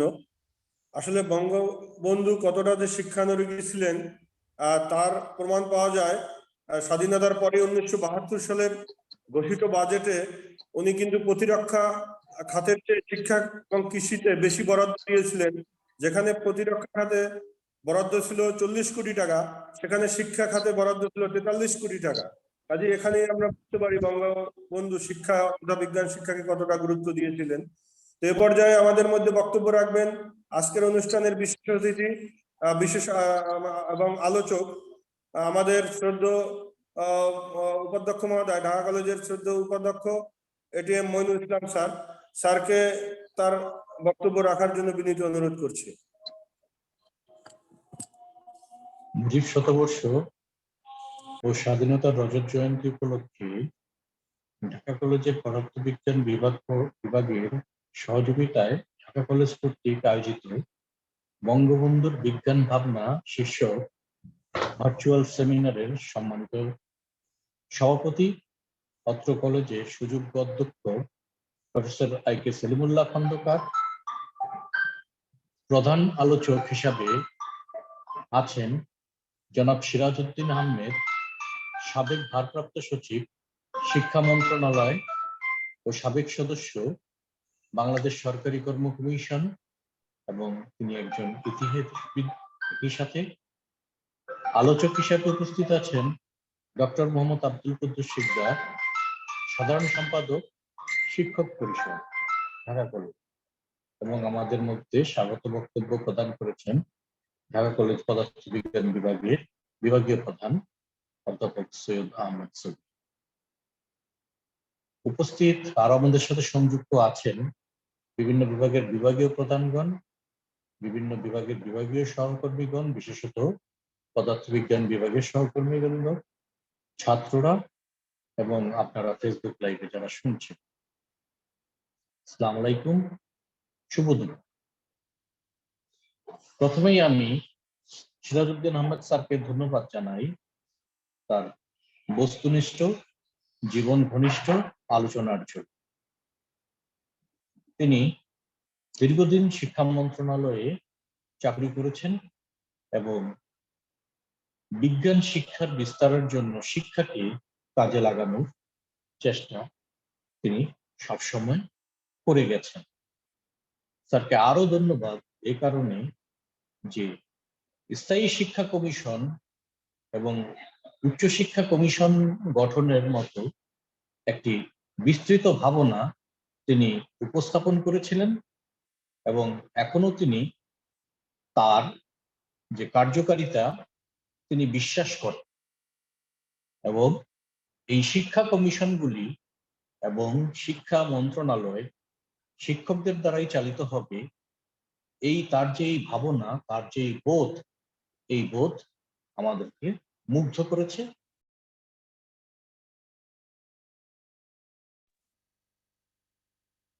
আমরা বঙ্গবন্ধুর বিজ্ঞান ভাবনার দিকে যদি তাকাই, তাহলে আমার পূর্ববর্তী বক্তা যা বলে গেলেন, তিনি বললেন যে দ্বিতীয় এবং তৃতীয় শিল্প বিপ্লবের মাঝখানে বঙ্গবন্ধুর ভাবনার জন্য। এটা সত্যি। তার কারণ হচ্ছে তখন বিশ্ব যেই অবস্থানে এগিয়ে গিয়েছিল, সেই অবস্থানটা অবশ্যই দ্বিতীয় এবং তৃতীয় শিল্প বিপ্লবের মাঝামাঝি। বঙ্গবন্ধু সোনার বাংলা গড়ে তুলতে চেয়েছিলেন। তিনি অনুধাবন করতে পেরেছিলেন যে সোনার বাংলা গড়তে হলে শিক্ষা ব্যতীত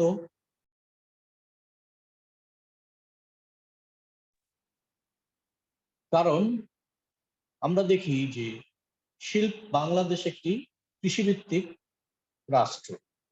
কৃষিভিত্তিক রাষ্ট্র থেকে উন্নত রাষ্ট্র হওয়ার জন্য শিল্প ভিত্তিক রাষ্ট্রে বাংলাদেশকে উন্নতি করতে হবে এবং সেই সাথে বাংলাদেশে যে বিদ্যমান যে কুসংস্কার, যে পশ্চাৎপদতার যে ধারা, সেই ধারাটাকে বিজ্ঞান শিক্ষার মাধ্যমে সামনে এগিয়ে নিতে হবে।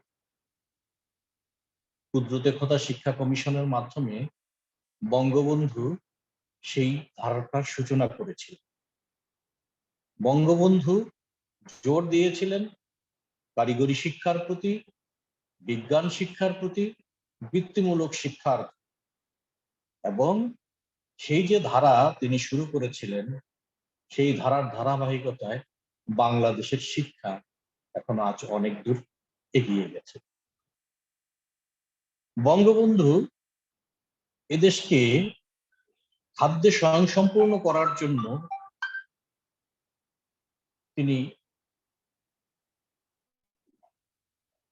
আমাদের যে ধান গবেষণা কেন্দ্র, সেই ধান গবেষণা কেন্দ্রের প্রাতিষ্ঠানিক রূপ দেন 1973 সালে। কারণ বাঙালির প্রধান খাদ্য ধান, এবং ধান এর পাশাপাশি গম এবং তুলারও বিভিন্ন জাত উদ্বোধন করা হয়, কারণ সেই সময় তুলা ছিল আমাদের প্রধান অর্থকরী ফসলের মধ্যে একটি।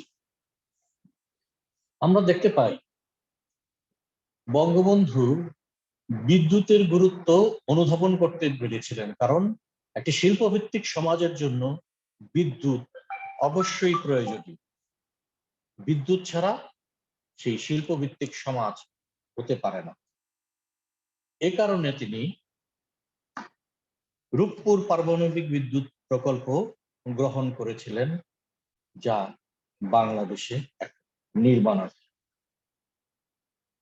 আমরা বঙ্গবন্ধুর বিজ্ঞান প্রীতি এবং গবেষণা প্রীতির আরেকটি প্রমাণ পাই 1974 সালে একটি ঘটনায়। বর্তমান যেটা খামার বাড়ি, সেই খামার বাড়ি এলাকা, যেটা খামার বাড়িটা, এখানে 5 তারকা হোটেল নির্মাণের প্ল্যান প্রোগ্রাম সবকিছু হয়ে গেছে। তো এই বিষয়টা শুনে কৃষিবিদ কাজী বদরুদ্দোজা বঙ্গবন্ধুর কাছে চলে গেলেন এবং বঙ্গবন্ধুকে তিনি বুঝিয়ে বললেন যে দেশের অবদান কৃষির জন্য কি করা হয়। ওখানে বসেই বঙ্গবন্ধু বাংলাদেশ কৃষি গবেষণা কাউন্সিলের তৈরির যে সম্মতিপত্র, সেখানে স্বাক্ষর করলেন। তাহলে আমরা বুঝতে পারছি যে বঙ্গবন্ধু কতটা বিজ্ঞান মনস্ক ছিলেন, রাষ্ট্র এবং মানুষের জন্য তিনি বিজ্ঞান ভাবনাকে কতদূর সামনে নিয়ে গেছেন। তার আরো প্রমাণ মিলে বাংলাদেশ যখন 1973 সালে আন্তর্জাতিক টেলিকমিউনিকেশন ইউনিয়নের সদস্যপদ লাভ করে। টেলিকমিউনিকেশন একটা গুরুত্বপূর্ণ জিনিস। সেই সময়ে ভূপগ্রহ কেন্দ্র এবং কেবলের মাধ্যমে এবং টাওয়ারের মাধ্যমে এই কমিউনিকেশন গুলি পরিচালিত হতো। সে কারণে বেতবুনিয়ায় আমরা দেখতে পাই 75 সালে উপগ্রহ ভূকেন্দ্র তিনি স্থাপন করেছিলেন।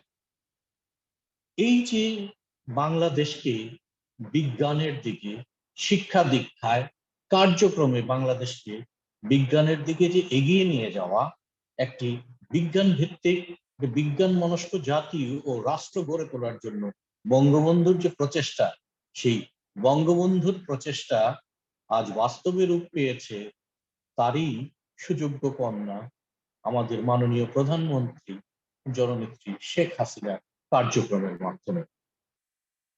তিনি বাংলাদেশে তৃতীয় ডিজিটাল রেভলিউশনটা সুসম্পন্ন করেছে। আমরা জানি যে প্রথম শিল্প বিপ্লব হয়েছিল বাষ্পীয় শক্তি এবং ইঞ্জিন ব্যবহারের মধ্য দিয়ে। দ্বিতীয় শিল্প বিপ্লব শুরু হয়েছিল বৈদ্যুতিক শক্তি ব্যবহার করার শুরুর মধ্য দিয়ে। তৃতীয় শিল্প বিপ্লব শুরু হয়েছিল কমিউনিকেশন এবং ইন্টারনেট ব্যবহারের মধ্য দিয়ে। আমরা চতুর্থ শিল্প বিপ্লবের দ্বার প্রান্তে দাঁড়িয়ে আছি।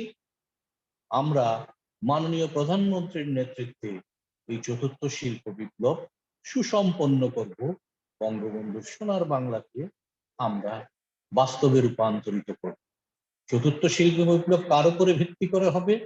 চতুর্থ শিল্প বিপ্লব হবে large scale end to end machine to machine communication এবং আইওটি ইন্টারনেট অফ থিংস, এই দুটোর উপরে ভিত্তি করে তৈরি হবে চতুর্থ শিল্প বিপ্লব। এর সাথে এখানে আসবে আর্টিফিশিয়াল ইন্টেলিজেন্ট, এআই বলে আমরা যাতে অভিহিত করি, রোবোটিক্স আসবে, 3D প্রিন্টিং আসবে, ন্যানো টেকনোলজি আসবে, ফুললি অটোনোমাস ভেহিকলস আসবে, জেনেটিক ইঞ্জিনিয়ারিং আসবে, বায়োটেকনোলজি আসবে এবং সর্বোপরি আসবে কোয়ান্টাম কম্পিউটিং। আমরা এই যাত্রায় সব বিশ্বের সবার সাথে তাল মিলিয়ে যাত্রা নিশ্চয়ই শুরু করব এবং বাংলাদেশকে একটি উন্নত রাষ্ট্র প্রতিষ্ঠা করে ছাড়ব ইনশাআল্লাহ। সবাইকে ধন্যবাদ জানিয়ে আমি আমার বক্তব্য শেষ করছি। ধন্যবাদ। আজকের অনুষ্ঠানের আলোচক অত্র কলেজের উপাধ্যক্ষ মহোদয়কে তার সুন্দর এবং তথ্যমূলক বক্তব্য প্রদানের জন্য। আসলে শিক্ষকদের উদ্দেশ্য বঙ্গবন্ধু বলে গিয়েছেন, আগামী প্রজন্মের ভাগ্য শিক্ষকদের উপর নির্ভর করে। শিশুদের যথাযথ শিক্ষার ব্যত্যয় ঘটলে কষ্টার্জিত স্বাধীনতা অর্থহীন হবে এবং বঙ্গবন্ধুর নির্দেশেই প্রাথমিক বিদ্যালয় শিশুদের মাঝে বিনামূল্যে বই, খাতা, পেন্সিল, পোশাক, দুধ, ছাতু, বিস্কুট, বিভিন্ন খাদ্য সামগ্রী বিতরণ করা হতো। আজকের অনুষ্ঠানের এই সেমিনারের শেষ পর্যায়ে আমরা আছি। এ পর্যায়ে বক্তব্য রাখবেন আজকের অনুষ্ঠানের সভাপতি এবং ঢাকা ঐতিহ্যবাহী ঢাকা কলেজের সম্মানীয় এবং শ্রদ্ধেয় এবং আমাদের শিক্ষক নেতা প্রফেসর আইকে সেলিমুল্লাহ খন্দকার স্যার, অধ্যক্ষ ঢাকা কলেজ। স্যারকে তার বক্তব্য প্রদানের জন্য বিনীত অনুরোধ করছি এবং স্যারের বক্তব্যের মাধ্যমে আজকের অনুষ্ঠান এখানেই সমাপ্তি হবে। ধন্যবাদ সবাইকে। ধন্যবাদ অভয়। আমি মুজিব শতবর্ষ এবং স্বাধীনতার এই সুবর্ণ জয়ন্তীতে প্রথমে শ্রদ্ধা জানাই সর্বকালের সর্বশ্রেষ্ঠ বাঙালি জাতির পিতা বঙ্গবন্ধু শেখ মুজিবুর রহমানের প্রতি। শ্রদ্ধা জানাই 1971 সালে মহান মুক্তিযুদ্ধে 30 লক্ষ শহীদদের প্রতি, 2 লক্ষের অধিক মা বোন যারা সম্ভ্রম হারিয়েছিলেন তাদের প্রতি, 15 আগস্ট যারা শহীদ হয়েছেন তাদের প্রতি। আমাদের আজকের এই ঢাকা কলেজ ঐতিহ্যবাহী কলেজ এবং দেশের প্রিমিয়ার কলেজ আমরা বলি।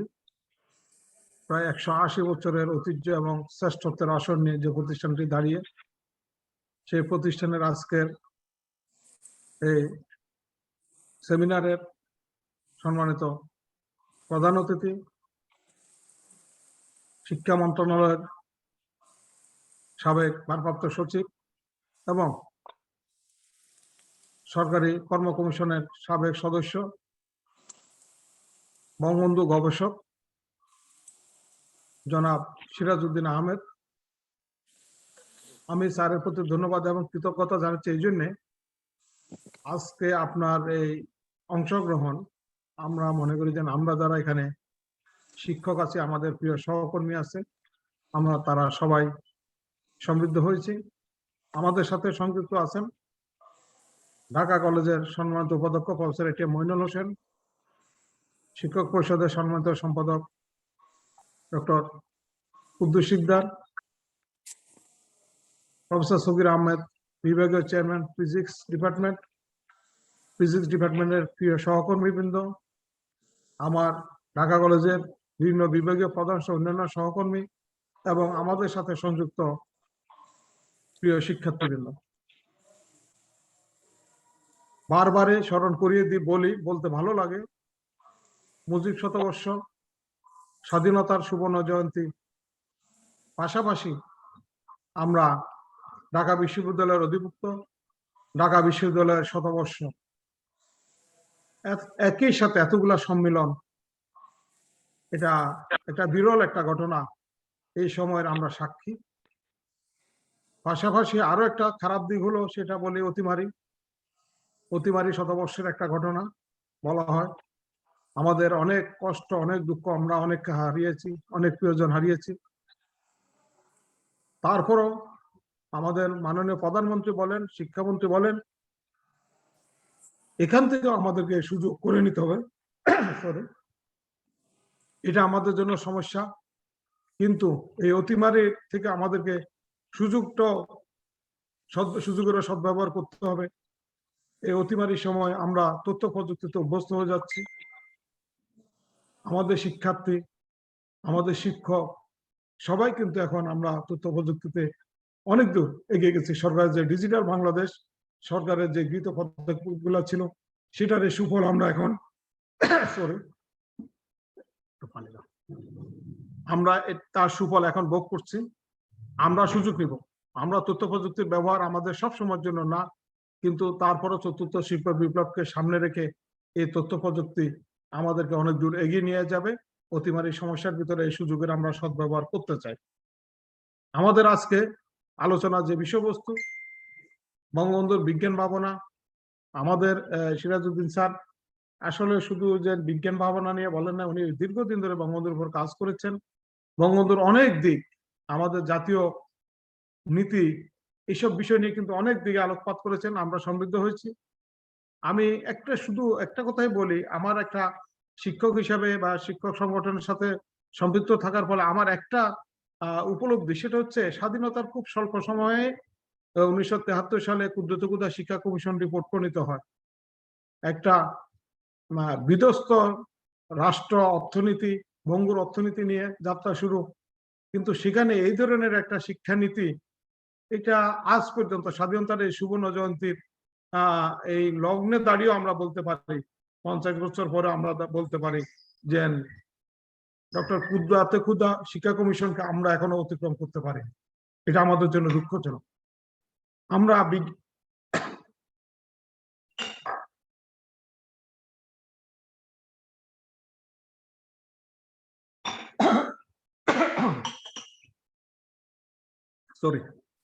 আমাদের এই যাবৎ অনেক শিক্ষা কমিশন হয়েছে, কিন্তু সেটাই কিন্তু ওই যে ঘুরে ফিরে এসে ক্ষুদ্র শিক্ষা কমিশন এর ভিতরে থাকছে। এবং সেটা কেন আমরা বাস্তবায়ন করতে পারিনি?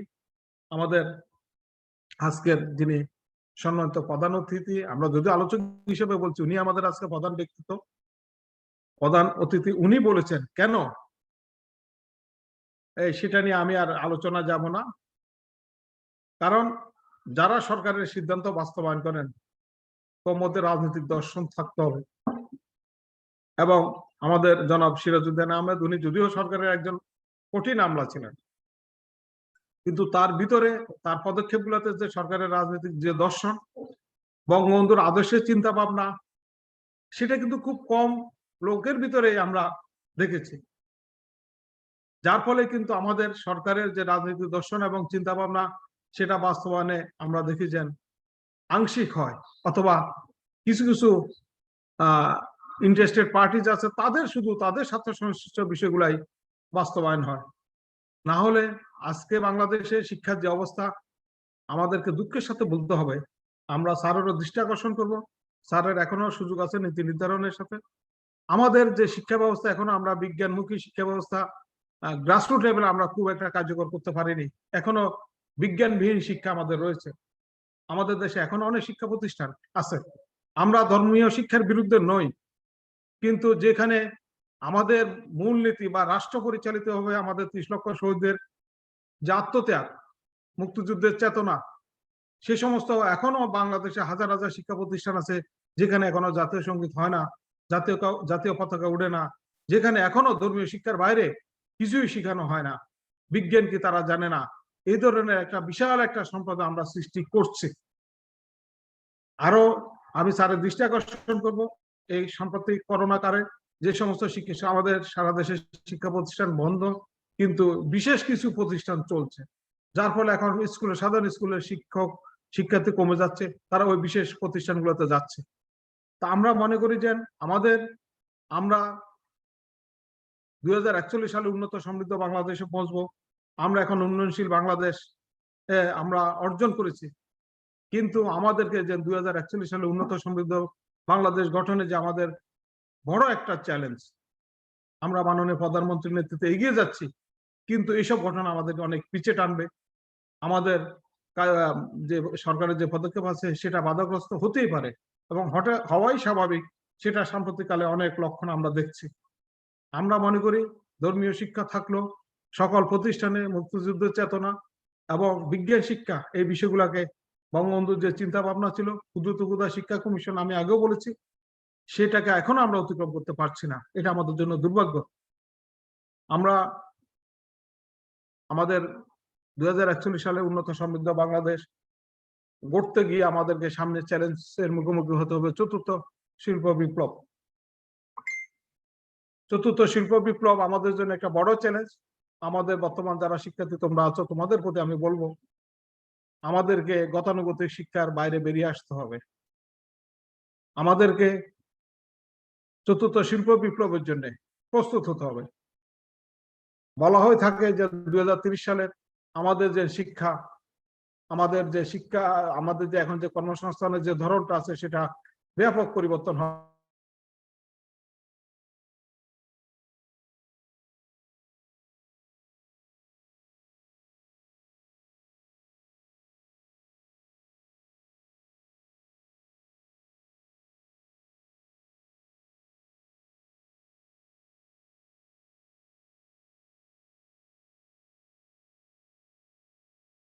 মাসুম শোনা যাচ্ছে আমাকে? হ্যাঁ, হ্যালো মাসুম, শোনা যায়? স্যার হচ্ছে আপনার একটু একটু আটকে যাচ্ছে স্যার কথা। শোনা যাচ্ছে হঠাৎ স্যার, করে শোনা যাচ্ছে। নেটওয়ার্কের বাইরে চলে গেলাম। স্যার 30 সেকেন্ড ধরে প্রবলেমটা হচ্ছে। এখন শোনা যাচ্ছে স্যার। স্যার এখন শুনতে পাচ্ছি ক্লিয়ার। আচ্ছা ঠিক আছে, থ্যাংক ইউ। বলেন স্যার। আমাদেরকে চতুর্থ শিল্প বিপ্লবের জন্য আমাদের বর্তমান তরুণ প্রজন্ম যারা, তাদেরকে এই চ্যালেঞ্জ মোকাবেলা করতে হবে। 2041 সালে আমাদের যে উন্নত সমৃদ্ধ বাংলাদেশ করতে হলে আমাদেরকে এই ক্ষেত্রে এটার এই সুযোগের সদ্ব্যবহার আমাদেরকে করতে হবে। আমাদেরকে বিজ্ঞান এবং কারিগরি শিক্ষায় জোর দিতে হবে। সরকারের সে একটা লক্ষ্যে এগুচ্ছে। আমাদের দক্ষ জনশক্তি তৈরি করতে হবে। তো আমি মনে করি যে আমাদের তরুণ প্রজন্ম যারা 2041 সালে উন্নত সমৃদ্ধ বাংলাদেশে যে সময়টা, সে সময় তোমরা তখন তোমাদের কেরিয়ার মধ্য গগনে থাকবে। তোমাদেরকে কন্ট্রিবিউট করতে হবে। তরুণ প্রজন্ম বাংলাদেশের ক্ষুদ্রাত মেজরিটি এখন হচ্ছে তরুণ প্রজন্ম। আমরা বলছি এটা পপুলেশন ডিভিডেন্ড। এই সুযোগ আমাদের সদ্ব্যবহার আমরা করতে চাই। আমাদের সরকারের সে লক্ষ্য। তোমাদেরকে সে লক্ষ্যে প্রস্তুত হতে হবে এবং চতুর্থ শিল্প বিপ্লব বলি আর উন্নত সমৃদ্ধ বাংলাদেশ বলি, সেটা সুযোগটা কিন্তু তোমরাই ভোগ করবে। তোমাদেরকে জাতীয় দায়িত্ব নিতে হবে। তোমরা আত্মত্যাগ করতে পারো নাই, আমরা পারি নাই 1971 সালে, কিন্তু বর্তমানে আমরা যদি পারি, আমরা যারা সিনিয়র আছে, আমাদের আত্মত্যাগ লাগবে। পাশাপাশি তরুণ প্রজন্ম যারা, তাদেরকে সে আত্মত্যাগ দরকার আছে। আমরা জানি জাপানের দ্বিতীয় বিশ্বযুদ্ধে জাপান পরাজয়ের পরে তাদের যে সিনিয়র প্রজন্ম ছিল, তারা আত্মত্যাগের মাধ্যমে কিন্তু জাপানকে আবার তাদের পূর্বাবস্থায় এবং অর্থনীতির শীর্ষে ফিরিয়ে এনেছে। এখন জাপানে যারা সিনিয়র সিটিজেন, তারা যখন বিভিন্ন বাস স্টেশনে, পার্কে বসে থাকে বা গাড়িতে উঠতে যায়, তরুণ প্রজন্ম এগিয়ে যায় যে আপনাকে আমি কোনো সাহায্য করতে পারি কিনা। তারা তাদের সিনিয়র প্রজন্মের প্রতি শ্রদ্ধা প্রদর্শন করে, কারণ তারা জানে অসম্মানজনক পরাজয়ের পর বিশ্বযুদ্ধে কিভাবে তারা তাদের জাতিকে আবার গড়েছে, সেখানে তাদের সিনিয়র সিটিজেনদের কি ভূমিকা।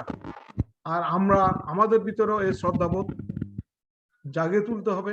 কারণ 1971 সালে যারা আত্মত্যাগ করেছে, সর্বকালের সর্বশ্রেষ্ঠ সন্তান বলে মুক্তিযোদ্ধারা, তাদের প্রতি যেমন সম্মান প্রদর্শন করতে হবে, পাশাপাশি ভবিষ্যৎ প্রজন্মের জন্য যারা এখন আত্মত্যাগ করবে, তাদের প্রতি আমাদেরকে শ্রদ্ধা এবং সম্মান প্রদর্শন করতে হবে।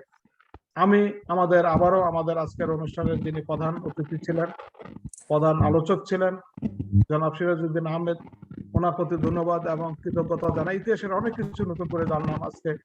শিক্ষা কমিশনের বিষয়েও আমার কাছে আজকে খুব খারাপ লাগছে। উনি যে বিষয়গুলা তুলে ধরেছেন, এটা আমাদের জন্য দুঃখজনক এবং কিছুটা লজ্জারও বিষয়। আমরা আশা করি সরকারের নজরে বিষয়গুলো আসবে, আমরা এগুলা ওভারকাম করব। আর আমাদের যদি করোনা শেষ হয় কোনো সময়, আমরা স্যারকে হয়তো আবার আনবো। উনি এখন অনেক সিনিয়র। উনি যখন শিক্ষা মন্ত্রণালয়ে ছিলেন, আমি তখন শিক্ষক সংগঠন করতাম। আমাকে না ছিল ওনাকে আমি খুব ভালোভাবে জানি। এই জন্য আমি বলেছি যে স্যার আসলে আমরা সমৃদ্ধ হব, এবং আজকে এসেছেন কষ্ট করে। আমরা যদি সুযোগ হয় আবারও স্যারের কাছে স্যারকে আনবো, আমরা কথা বলবো। আমরা আজকে তো একটা টপিক ঠিক করে দিয়েছি, তারপরে স্যার অনেক কথা বলেছেন, আমি বলছিলাম আপনি বলেন, আরেকদিন কোনো দিন সুযোগ হলে আমরা স্যারকে বলবো যে আপনার ইচ্ছা যেটা সেটাই আপনি বলুন। এবং উনি আজকে অত্যন্ত সুন্দর বই লিখেছেন, আমি জানি না এখন ভিতরে দেখবো। স্যার আজকে দিয়েছেন আমাদের কলেজের জন্য বঙ্গবন্ধুর উপরে ওনার দীর্ঘদিনের স্মৃতি গবেষণা, সেটার একটা বড় বই। আমরা আমাদের বিভাগগুলোকেও বলবো কালেকশন করতে। আপনাদের ডিপার্টমেন্টে একটা দুটা করে কপি যদি আপনারা কালেকশন করেন আমাদের লাইব্রেরির জন্য আমরা করব, এবং আমি মনে করি যে এই বইটা পড়লে আমরা আরো সমৃদ্ধ হব। আর স্যারের আরো কিছু বই আছে।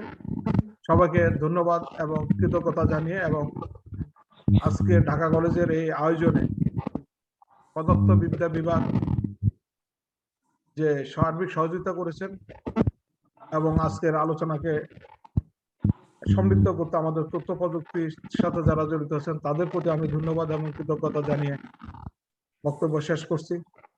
জয় বাংলা, জয় বঙ্গবন্ধু, বাংলাদেশ চিরজীবী হোক। ধন্যবাদ সবাই। ধন্যবাদ।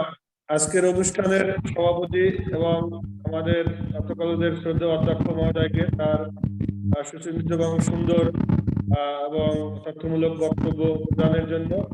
তার বক্তব্যের মাধ্যমে আজকের আমাদের আলোচনা সেমিনারের আলোচনা পর্ব এখানেই সমাপ্তি হলো, এবং এই আলোচনা সবাইকে ধন্যবাদ জানিয়ে আমরা বিদায় নিচ্ছি। ধন্যবাদ সবাইকে।